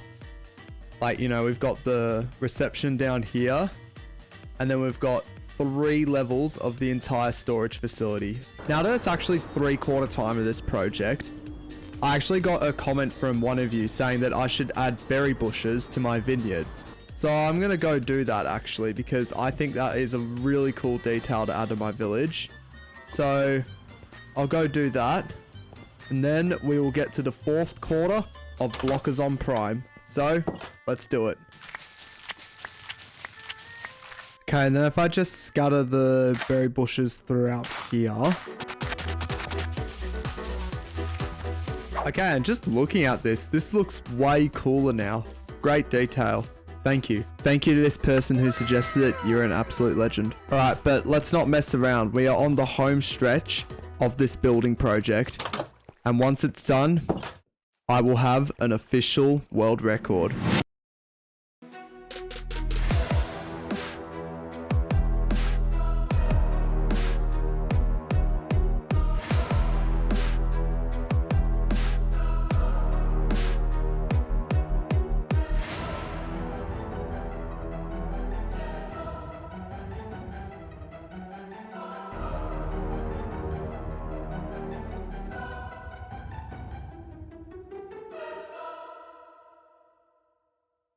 And then to top it off, after placing this block, we have an official Minecraft world record for the largest storage unit ever documented.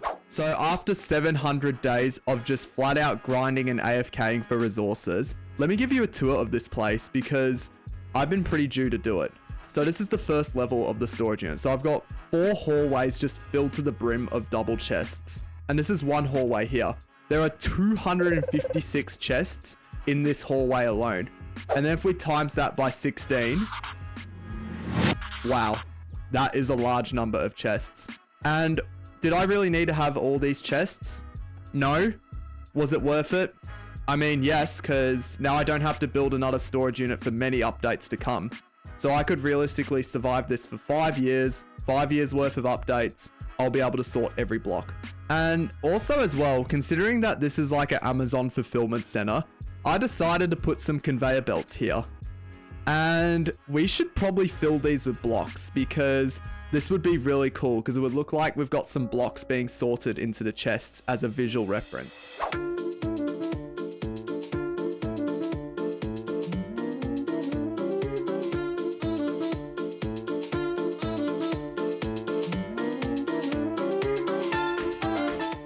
All right, it's done. Okay, and one last detail. I'm going to make a armor statue. I'm going to go into one of these offices over here. Now I'm just going to remove the chair here. And then we're going to place our armor stand. So armor stand, head, boots, pants. And then we are going to do a trimmed leather tunic. All right, and then I'm going to adjust this guy like so that he's seated. All right, and now there is only one thing left to do. To give this guy a name. And let's face it, this was kind of predictable. Say hello to Jeff, the CEO of Blockers on Prime, who has been fulfilling orders since 2025. And with that all done, we now have an official Minecraft world record for the largest storage unit to be 100% built in survival Minecraft.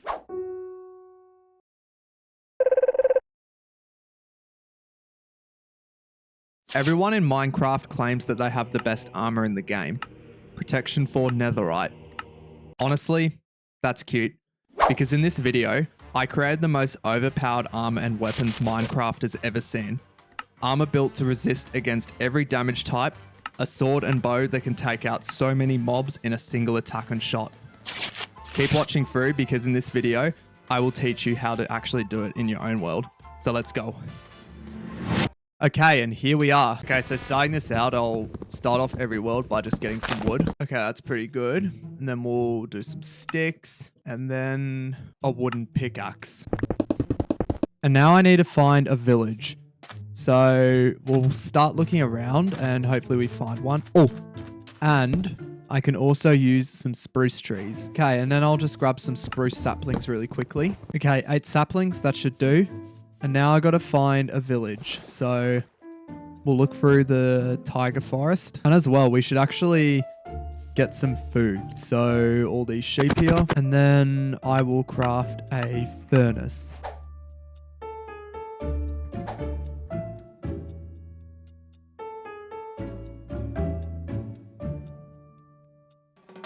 Okay, here we go. We got a village here. So let's go over to it and set up.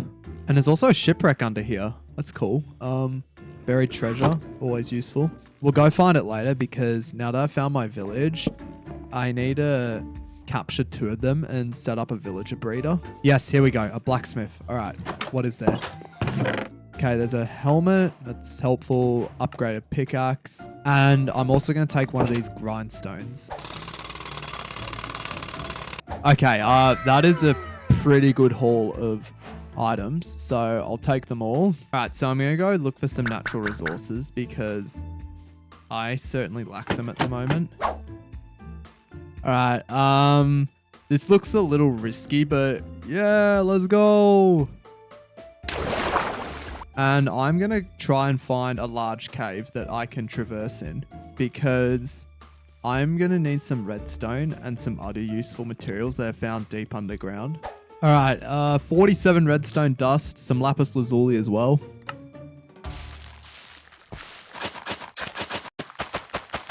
Whilst I'm waiting for all these potatoes to grow, I am going to start thinking about the villager trading hall itself. Alright, so then I'll just make the tunnel here long enough so that we can have fletchers, librarians, and all our blacksmith villagers. So let's do that. Okay, and done. Okay, so now our villager breeder is working. We've got both our farmers in. Now what we need to do is we just need to let it run and hopefully we'll get some villagers soon. So here are all the potatoes.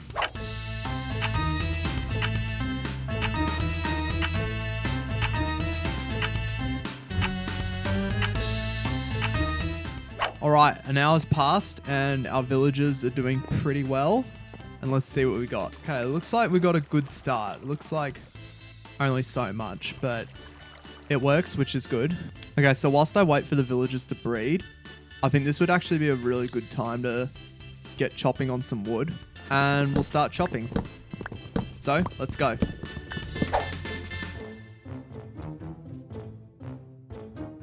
Okay, here we go. And a lot of work later, we've now got a diamond axe and a shovel as well with Fortune 1. So let's go. Oh, this feels so much nicer. Let's go. And then to round it off, an efficiency 2 diamond pickaxe. Whilst I'm actually thinking about it, I reckon another thing I could do in the meantime is try to find some obsidian. Because eventually we're going to need to go to the nether and we're also then going to need to find a stronghold so we can get a lot of books to trade and enchant with. Okay, here we go. I finally found a ruined portal. So I'll just break all this obsidian. Okay, and a good moment coming up. If we trade 4 of these chainmail boots to our armorer, he then levels up to the point where we're now into diamond armor. And this is really good.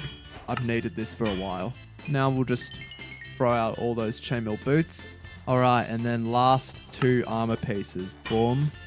And boom. Alright, now this is actually a good time to actually start traversing through the nether. Because I need some good stuff. That is not an ideal spawn. Okay, I have found a nether fortress. So, now I just gotta get over to it safely.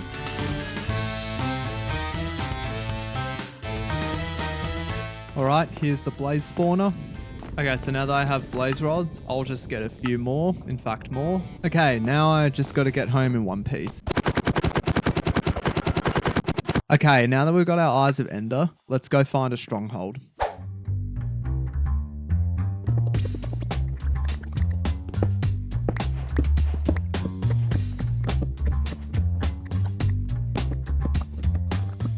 Okay, here we go. Anything good here? Efficiency 4, that's good. Bane of Arthropods 4, that's good. Mending, that's pretty good. Okay, now we can head home. So, I will see you back home. Okay, now that I'm back home, I'll go farm some more wood.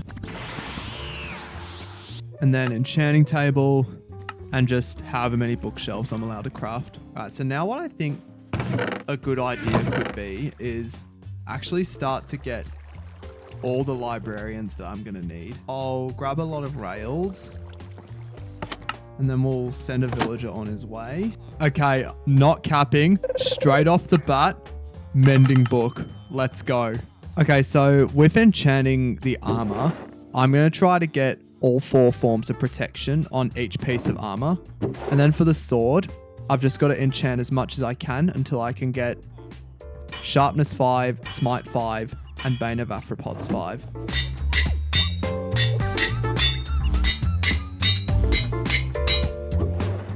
Okay, actually, I got a better idea instead. I'm going to grab a bow. And I'll also grab however many arrows I can grab. All right, here we are. The last eye into the last part of the portal. All right. Time to kill us a dragon. Let's go. Okay, now I could head home. But first, I want to go to the end gateway and see if I can find an Elytra. Oh, here we go. We've found our end city here. And there we go. Let's go. Oh, here we go. Bane of Arthropods 5. Let's go. And a netherite upgrade. And an ingot. Alright, and here we go. We've got my 2 Soul Speed 2 books from bartering. So I'll pack up and head back home. Alright, I'm too tired. Villager trading is too slow in terms of XP gains. So I'm going to build an Enderman farm. Okay, and that is all done. So now I'm just going to continuously harvest XP and continue to enchant.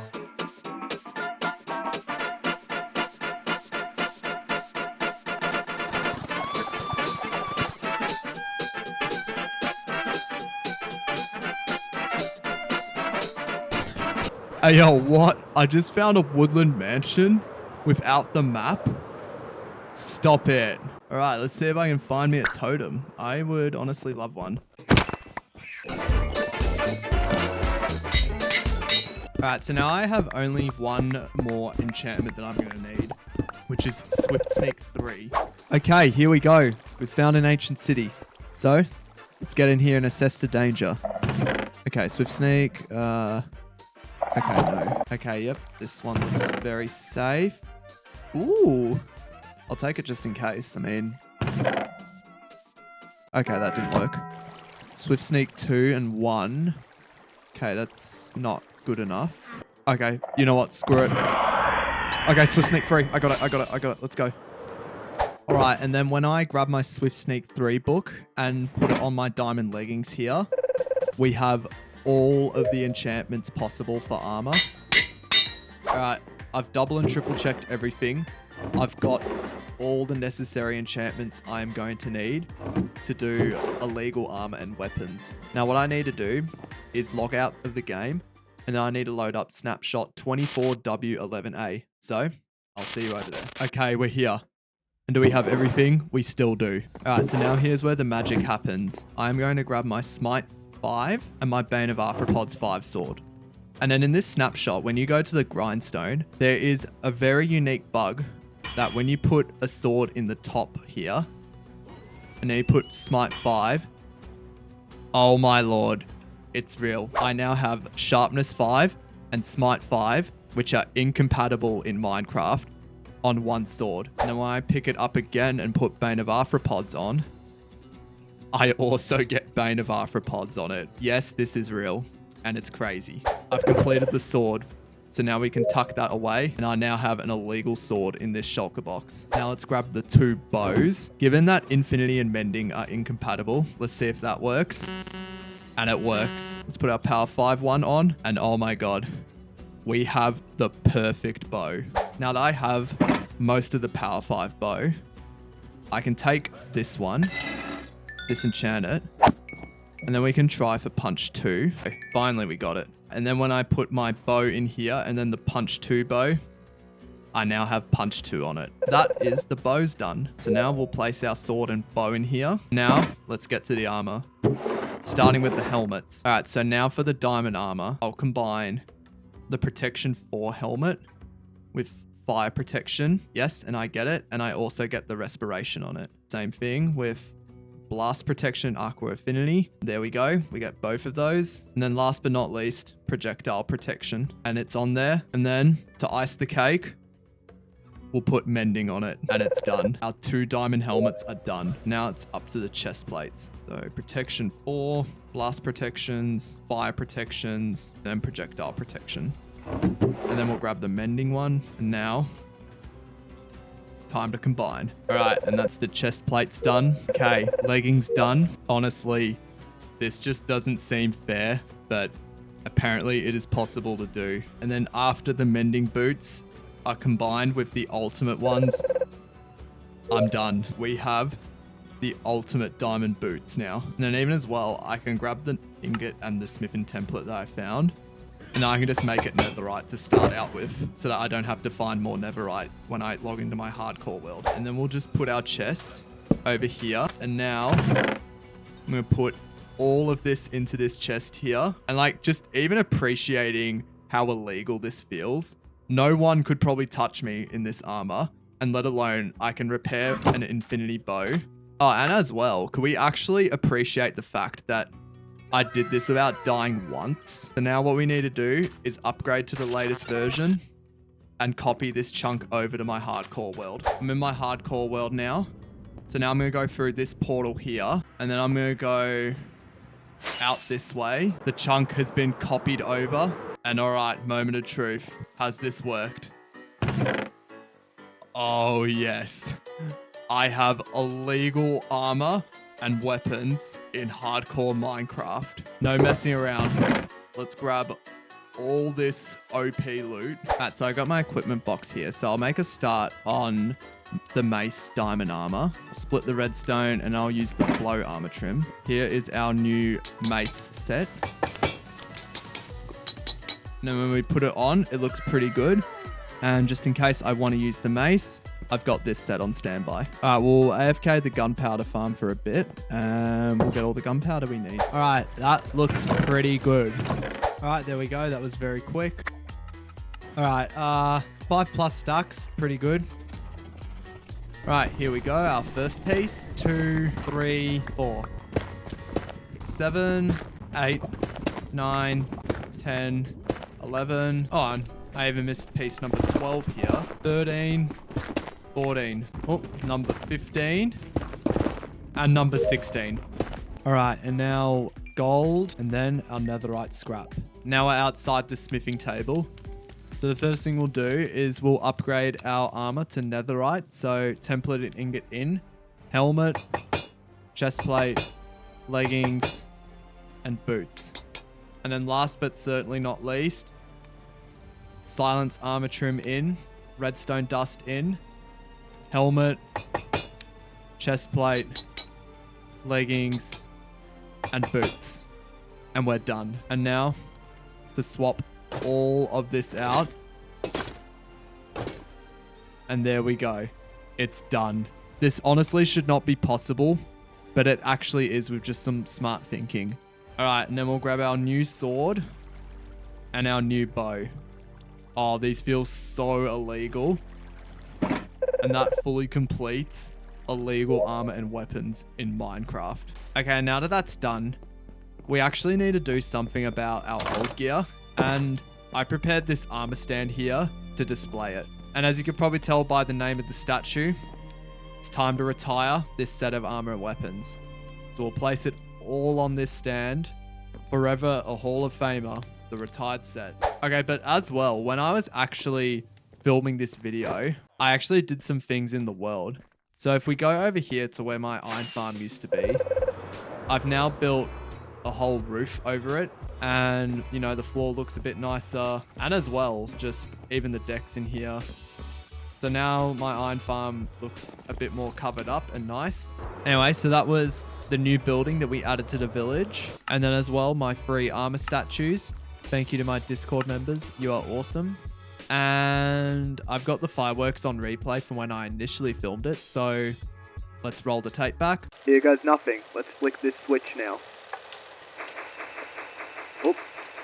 Hey, there we go. Let's go. Alright, that's all the red gone. Now it's just the blue and yellow. And there we go. All 142 fireworks launched, just like that. But anyway, it's all done. And now I really want to put this armor to the test. Because I feel like it is some of the stupidest stuff I've ever seen. I'll go find a cave, but I want to really test the sword. So Yeah, okay, that's crazy. It one hits zombies and spiders. Okay, skeleton. Yep, one shot, pretty much. If I go up to a creeper and let it blow up. Half a heart of damage. That is absurd. So I think the old set would only do about 2 hearts, which is still good, but like half a heart, that is different. But I think I found a better test. This one's got a sword, so if I just let him hit me. Come on. Okay, he does half a heart straight off the bat. Skeleton. Yep, here we go. So 1.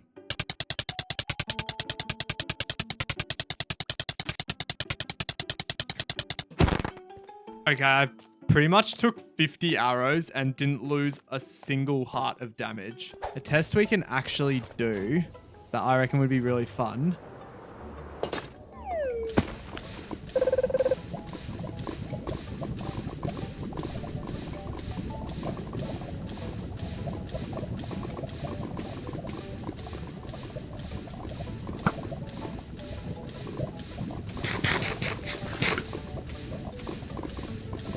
Okay, as long as you have unlimited food, like you literally cannot die in lava whilst doing that. And one thing I've actually done as well is I've collected the warm pig over here, and a subscriber reached out to me and asked me about collecting a warm pig, and I've decided to name one of the warm pigs Jamal after your pet pig. Thanks for the suggestion. I appreciate it. And I've also got the warm chicken over here. And then over by the farmhouse over here, we've got the warm climate cows. All right, so in conclusion, if you ever want to become overpowered in Minecraft, lesson of the story, do not ever let Mojang stop you.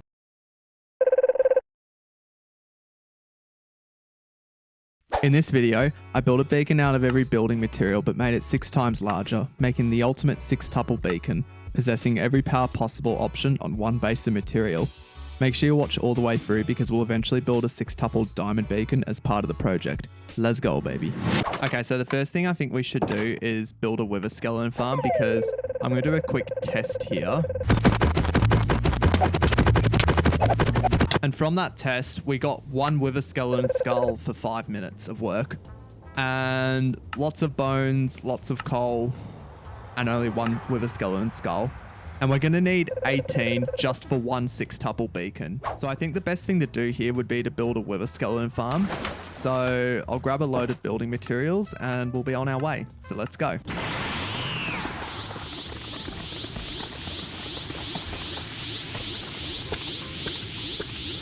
All right, and that is everything for 1 part, and then the 2nd part, and then the 3rd part. So now we'll pack up and then we'll get building. All right, and before we do build that, we've got to build 1 house in this village.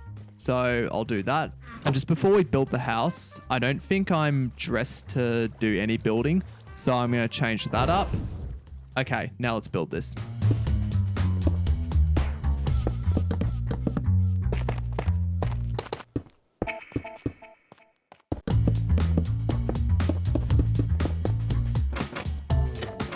All right, this is looking pretty good now. So then we'll just add the details and we're done. All right, and then we'll do our 3 armor statues. Okay, and then we'll give this guy a pose and then a name.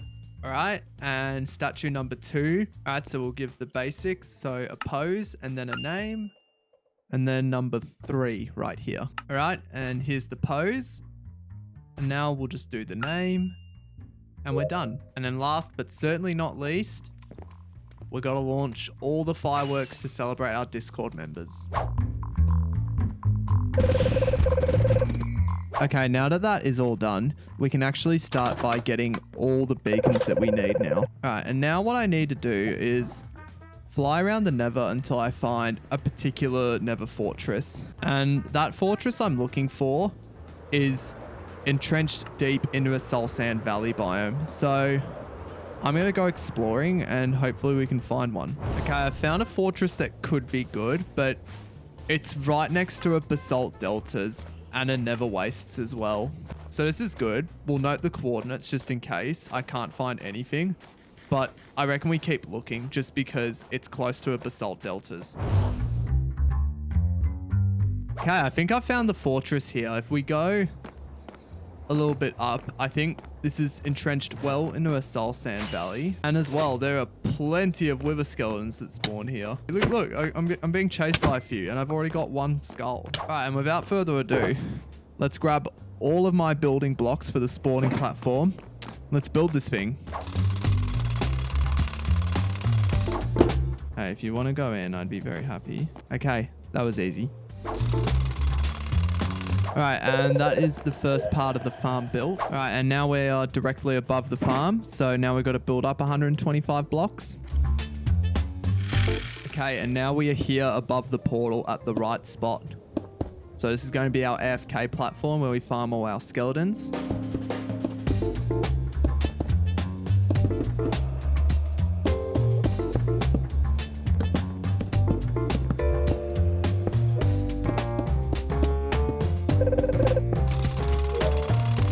All right, I found the spot. So let's build up here and let's build the rest of this farm. All right, and that is the overworld end done. So now when I go back through the escape portal here, by all means, the farm should work now. And by all means, our sword should actually one-hit the entire chamber. So let's test it. That is stupid. All right, so I'm probably just going to AFK for an hour here until I can get all the chests loaded up with all the wither skulls. So I'll see you in a while. So let's go. Whilst I was harvesting wither skeletons, YouTube slid into my DMs and told me that only 4% of my viewers are actually subscribed. So if you like this content and want to see more, please subscribe because it tells YouTube you like this content and you want to see more. And there's some very fun stuff lined up for the future. All right, 95 levels later, and yeah, we got a ton of wither skeleton skulls, and let alone even the 41 that we store in here to filter it out. All right, so we'll take a stack and a half of wither skeleton skulls, and then we'll go and kill as many withers as we can until we have all the beacons that we need. All right, now we'll just spawn the wither like so. Very quick and easy with all my illegal enchantments.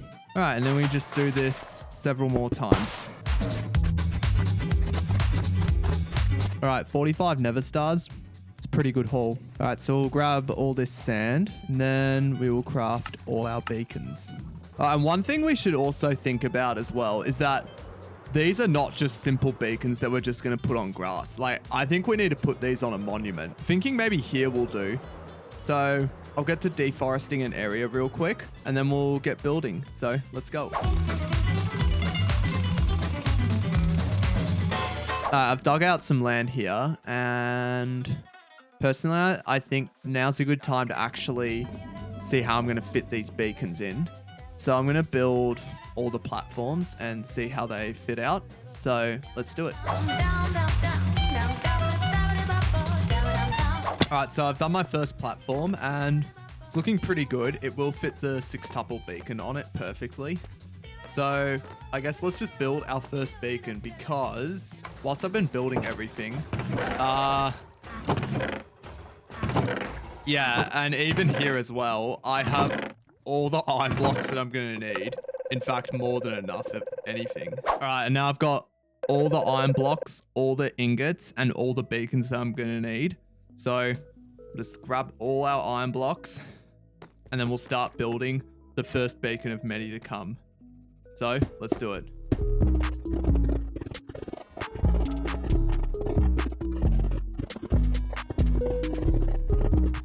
All right, and that's all the iron placed. Now for the 6 beacons. All right, and that is 1 beacon of 5 done. So that was the easiest one out of the way. And now the rest of the beacons are actually going to get progressively harder. So what I think I should do now is I should actually finish this platform up. We'll do some terraforming around here just to sort everything out. But other than that, a very good start. Feel satisfied already.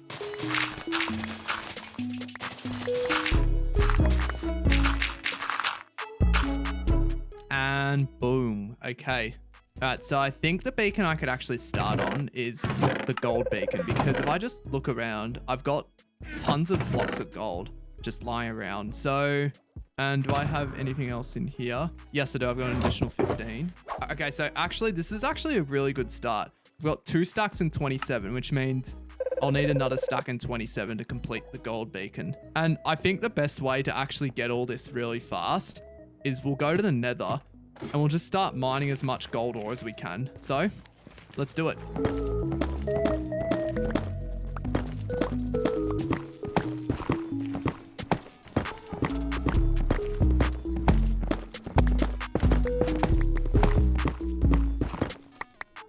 We'll take all this smelted gold and let's see how far it gets us. Okay, we only need 39 more blocks of gold.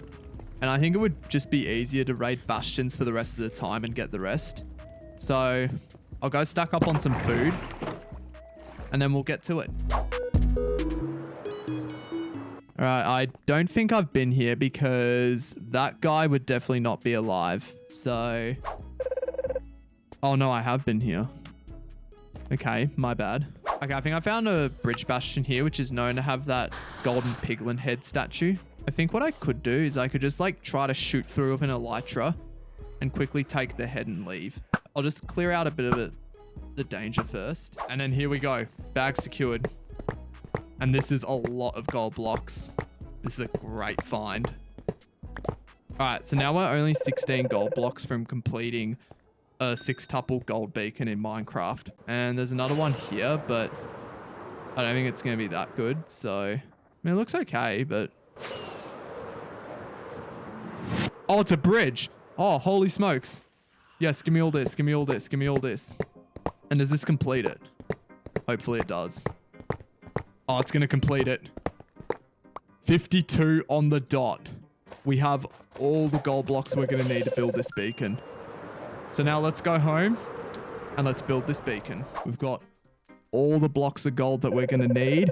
We've got our 6 beacons and our 6 gold ingots. So let's get all this into our inventory and let's start placing it down. And it is done. And now our 6 beacons. And there we go. That is beacon number 2 done. All right, so we've got plenty of birch logs, so we'll get them all into our chest.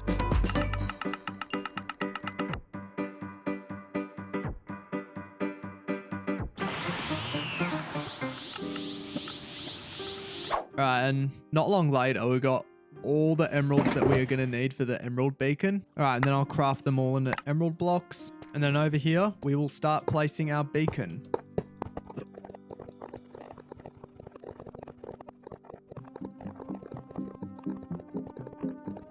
All right, and that is all 244 blocks placed. Now for the 6 beacons. And there we go. That is 3 of the 5 beacons done. All right, and now we're up to the 2 really hard ones. And the first one is going to be the diamond beacon. All right, so I think to do this, what I might do is run the mining machine that I initially built to get all the deep slate that I would need for my storage unit. Because let's be real, you probably built one of these machines and your main expectation is to find diamonds. Okay, so starting now, I'm going to start a 1-hour timer and we're going to see how much diamonds we can get within that hour. So let's start the clock and let's go.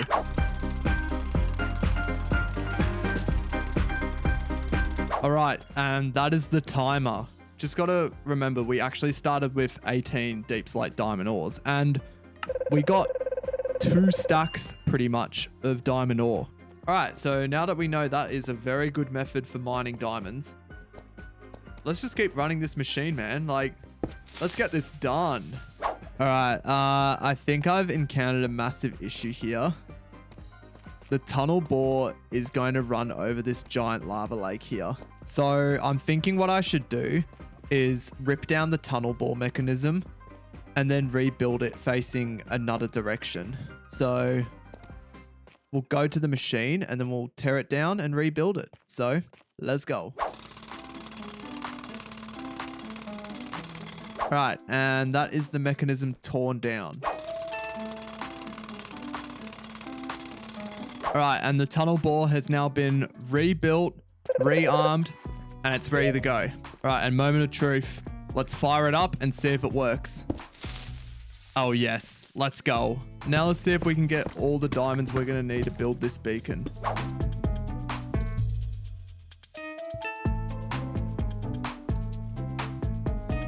All right, I've bored for thousands and thousands of blocks, and I am so annoyed of all the lava. So I'm going to go home, and I'm actually going to create a new shulker box for my ender chest. And that is going to be a potions box.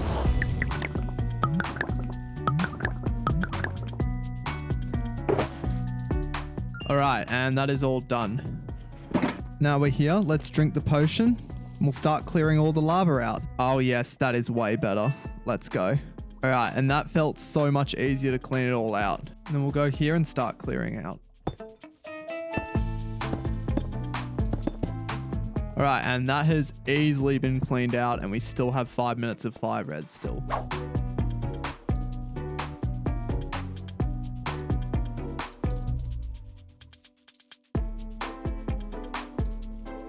Alright, I've kind of gone overboard with the diamonds. I was hoping to get a full shulker box of it, but because I've been running it for so long, I do wonder how much this will be with Fortune 3. So I'm going to head back to the surface and let's see what it can net us. Alright, I'll then grab my Fortune 3 pickaxe.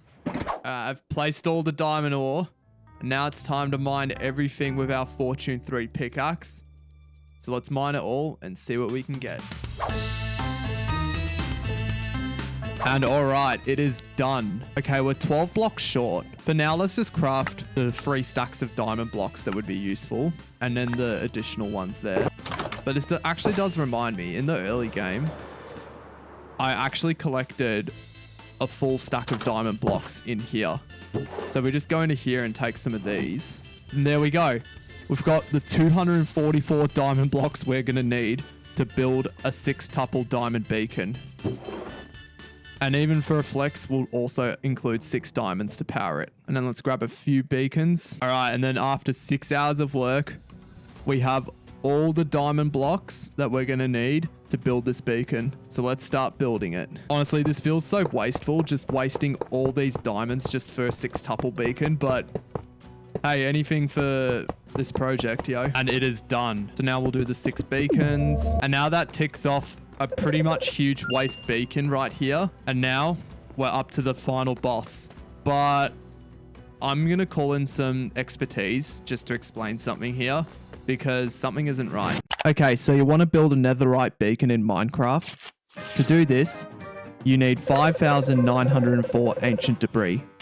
Now, to really understand how much this is, trying to get this all legitimately in survival Minecraft is literally going to take roughly 300 hours of your time to mine all the ancient debris, including AFK time for all the gunpowder if you use TNT to uncover ancient debris. Sometimes you get lucky when mining, and other times you don't. Why would you even attempt this? Class dismissed. After hearing what the professor said, my monument was going to take an all-out effort that almost feels endless to complete. But if I learned anything from growing up, the most resilient people get what they deserve. I believe, and I am going to complete what only so few people have done.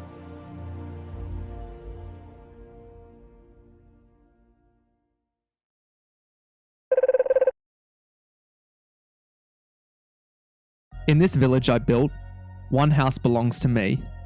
Underneath that house is this nether portal. It looks cool here, but when I go through it, this is what it looks like on the other side. So in this video, I'm going to build the ultimate nether hub, including a bartering farm and connecting all my practical use projects.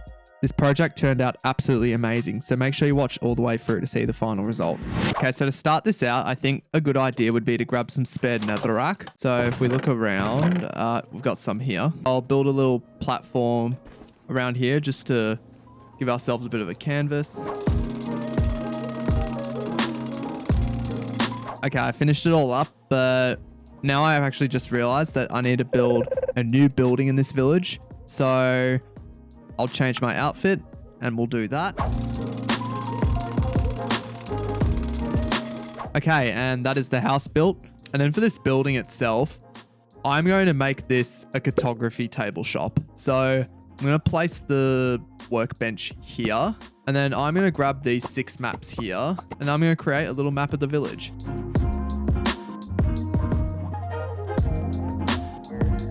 I think what I'll do actually is I'll move the table into the corner there. And then I'm going to grab some trapdoors, leaves, pots, little table here, some pots, dead bushes, and then some azaleas. Actually, I'll get rid of this one. We'll put it in the corner here, and then a lantern, and then a chair. All right, and then I'll craft a painting, and then I'm going to place it here. That looks absolutely cool. All right, and then I'll get a cartographer villager's head, and that is the one building in this village done. So now we'll pack up, and then we'll do our armor statues. Villager number 1 has already been pre-built as part of episode 2. So I'll just give it a name, and we're done. All right, and then we'll give armor stand number 2 a pose, and then a name. All right, and this one is the last one. So we'll do the pose, and then the name.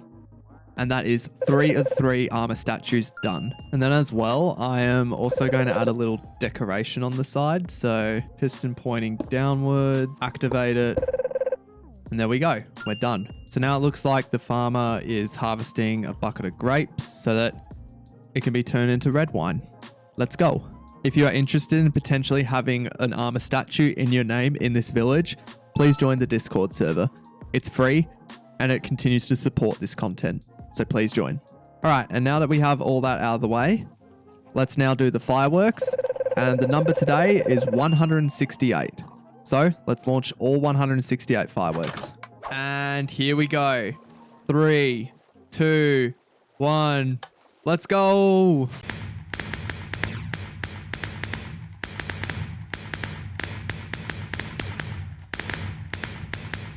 And that is all done.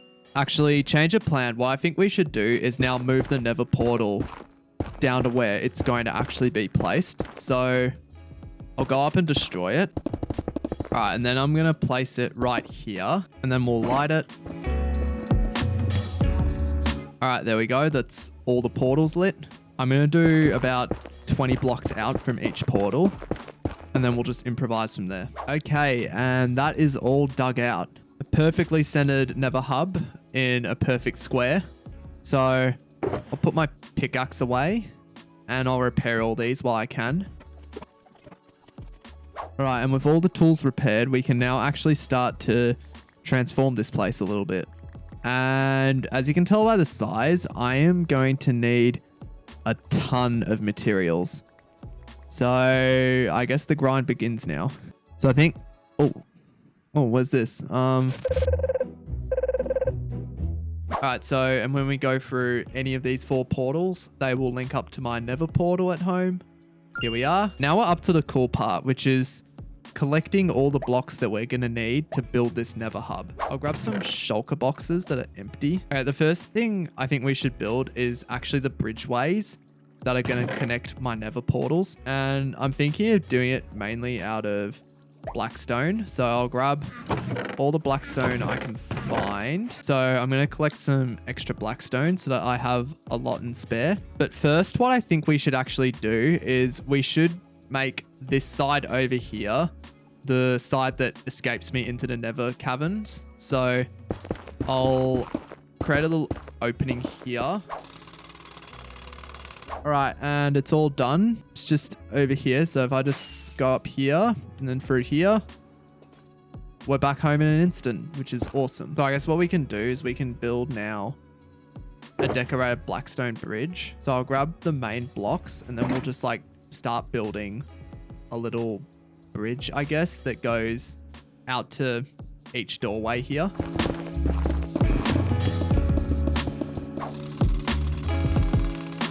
Okay, and all the paths are done. So now I'm going to actually move my workbenches because I want to build some framing on the portals here. But as well, I want to actually have something behind the portal. So I'm going to go through the Crimson Forest and I'm going to collect some shroom lights. All right, now I'll place the shroom lights all the way around. And there we go. That's all done. All right, now we've got to do the framing of the portal. So I'm thinking a cool design actually. Instead of quartz, we can actually use a bunch of blackstone blocks. So and then it would be 1 block chiseled and then 2 blocks. Or actually, let's do polished blackstone. Yeah, I like that. I think it looks pretty consistent. So then we'll just repeat the pattern. Polished blackstone on these corners here. And then we'll do walls. So bricks here. Wall there. Now I think the last thing to do would be just to build a little roof around here. So we'll grab the polished stairs and we'll just go corners and then an alternating pattern of just polished blackstone stairs.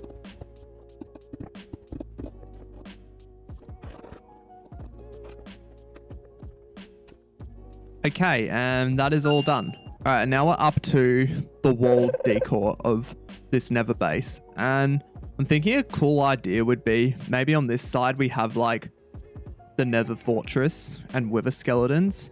And then on this side here, we have like the bastion and all the piglins, because those two are known to have quite a big rivalry. So I'm thinking that is what we go for. Actually, no, I'm also going to build a little glass glowing effect down here. Okay, first thing I'm going to do is I'm going to smelt a ton of glass. There we go. Now I'll craft the other ones. Okay, I'll now load up the gravity block duper. And then we'll activate it, and in we go. All right, now we'll let all this run through. Okay, and that is everything that I am going to need for all this glass that I'm going to smelt. And then whilst all that is smelting, I'm going to craft all this into some trapdoors. All right, so that's the first part, and then we'll do the ladder. All right, now we're back up on the roof, which is awesome. All right, so all this concrete is going to take too long to smelt in just those furnaces alone. So I'm going to set up a larger furnace array next to my wither skeleton farm, and we'll be on our way.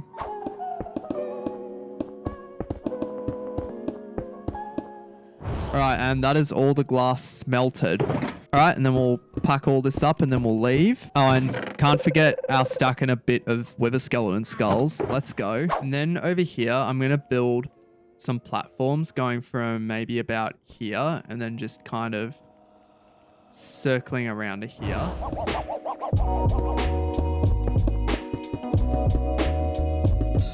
All right, and that's all done.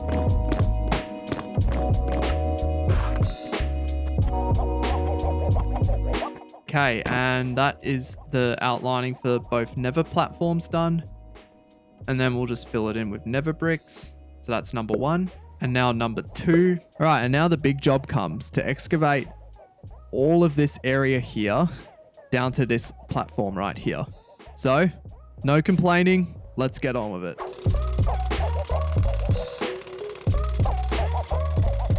Okay, and that is done. That took me a while. Okay, so before I do the pit, I'm going to build the walls first. So I'll go to the nearby nether fortress and basalt deltas and get all the blocks that I'm going to need.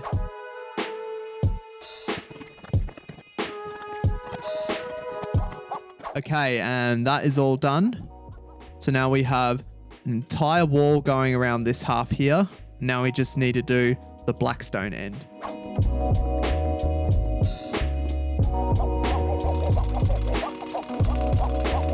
Okay, and that is all done. So it's looking pretty nice now. I'm thinking what I should do is I should kind of build it to be kind of like archways across the bridge.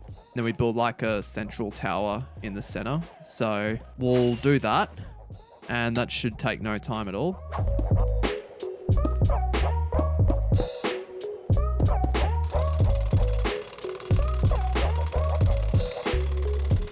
All right, I've got the middle part of the bridge sorted.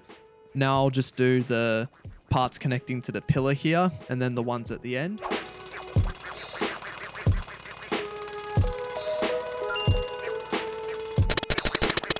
I just realized as well, I actually have a fair bit of glowstone from when I built my world record storage unit. So if we grab all this, yeah, almost a third full of a shulker box. So if I just AFK for some time, we should have all the glowstone we need. Okay, so we'll try about a third of a shulker box plus for now. So we'll head back to the construction site and see where it gets us. Okay, I've used all the glowstone up and we didn't get very far. So I think what I'll just do is I'll go through the nether and just try to harvest as much naturally placed glowstone as possible. So I'll grab the shulker box and we'll get as much as we can.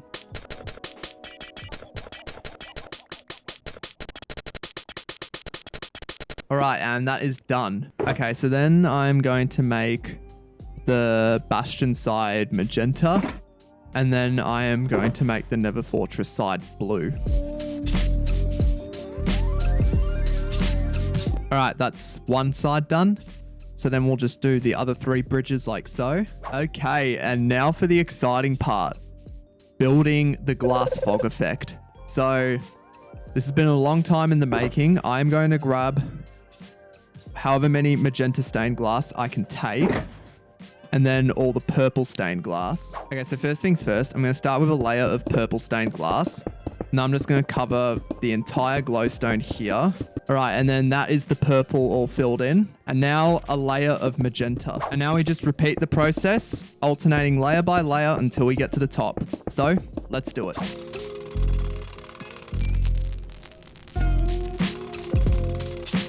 Okay, and that is the first layer done. And then we just go do the same thing again, and then twice in a different color. So the grind never stops. Let's keep it going.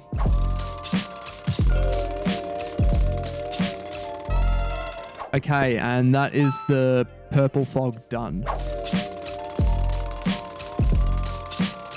Okay, and that's the first layer of blue glass. So now we just have to repeat it on this side, and we're done with all the glass. So let's do it.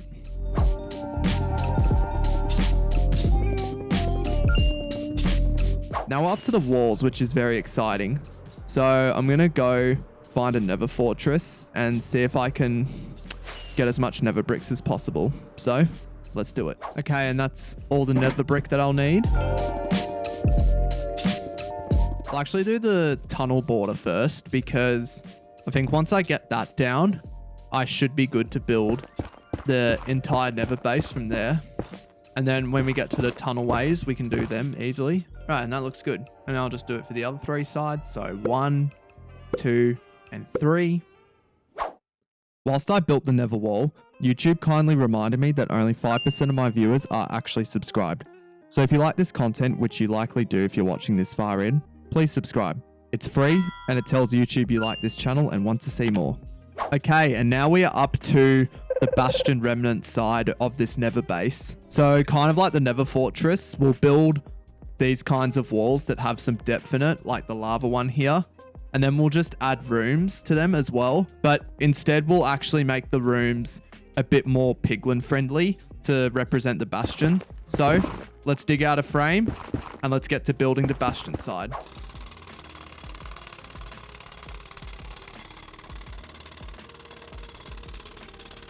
Okay, and that's the bastion walls all done. Okay, and with all of that done, now we are up to the roof of this project finally. I'm gonna get as much blackstone stairs as I possibly can, because I still have some here, which is good. So I'll probably do just polished blackstone brick stairs, because they're my favorite ones. And then using my empty shulker box, I'm gonna collect a ton of magma blocks, because I think that would be a really cool building block to put in the roof. I'll mine up a huge vein and we'll get going with it.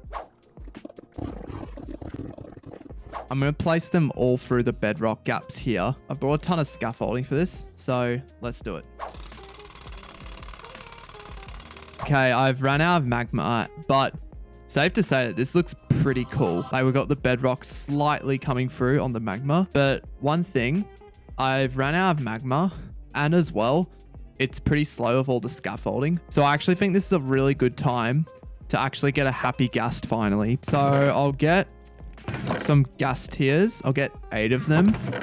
And then some soul sand. And then we'll craft the dried ghast. And then I'll craft a harness. All right, so I'll just build a little snow farm here so I can get a lot of snow. So I'm going to need a lot of snowballs, because once the dried ghast is dried out into a ghastling, it'll need snowballs to turn into a full-sized happy ghast. So let's get a lot of these. And to actually get the ghast into the nether, we're going to need to build a 5x5 portal. So I'm thinking I'd actually change up this wall here just to be where the happy ghast can fit through. So I'll do that. All right, and then we'll build the portal here and we'll see where it leads us. Okay, so it's out here. Okay, now let's get this dried gas done. So if we place it down and then submerge it in water. All right, and now we just stand here and expect it to turn into a gasling soon. So let's do it. Okay, he's here. Look at this guy. He's so adorable. All right, so let's now grab as much snowballs as we can. And then we just feed him snowball after snowball. We're going to get a happy ghast. Although we can't let him go into the portal. Come back, come back, come back. Oh, yes, happy ghast. Let's go. All right, and then by all means, he should fit through the portal if we just leash him up and take him through. Does he go through? Yes, he does. All right, and he'll be on the other side. So let's go. Here he is. Let's go. Okay, and that is all done. So now when I look up at the roof, it is all covered with magma blocks besides those little bits of bedrock busting through. So now we are up to the last part of this build, which are the tunnel ways on all 4 sides. Before I build them, I'm going to park the happy ghast for now. So we'll take you back through the portal, and then we'll just ride him back to the village like it's our happiest day ever.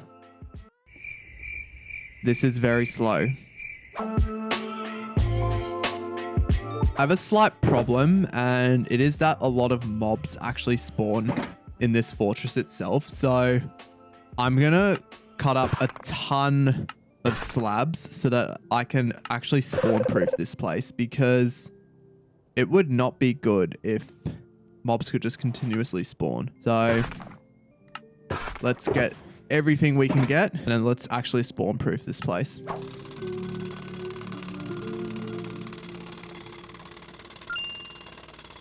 Okay, now we're up to the tunnels here that go around the place. So here I'm going to do just a standard bastion where I can build a piglin bartering farm. So there'll be no need to replicate the pattern that I have over here, where it's just basalt pillars and stairs lining it out. I'm thinking for this design, I'm going to get a ton of crimson planks. So I'll fly to the nearby forest and collect as much wood as possible.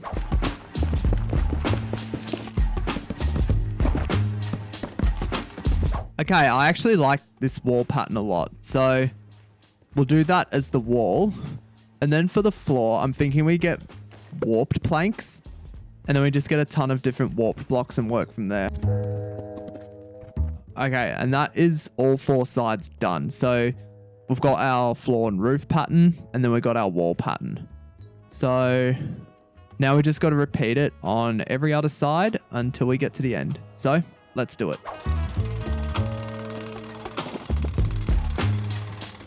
Okay, and that is the tunnel finished. So now when we just run through here, we've got a tunnel that we can easily fly in and out of. We can jump down like so and explore the nether. And then we can just fly back up to here very effortlessly. And now that gets us to the last part of this build, which is a piglin bartering farm. So let's get digging and let's build it.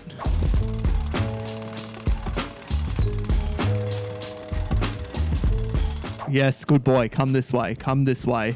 All right, welcome to your new home. Oh, no. All right, that'll do. And now we need to do the same thing 9 more times. All right, and that is 10 out of 10 piglins in.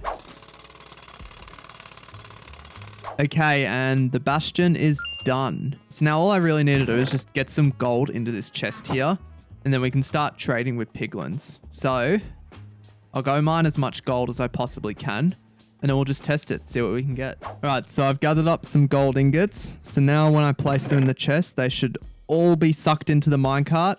And they're all going in now. And then let's see what this piglin farm will get us. Wait, hold on a minute. I just checked the overflow chest, and I get dried ghasts as part of piglin trading. Like, what? Oh my god. Okay, now I gotta build a new section here. Okay, pretty good. Yes, it's working. And I've got some stuff, which is good, including ender pearls, leather, and that's going to be very good. So now that that is all done, let's do the tour.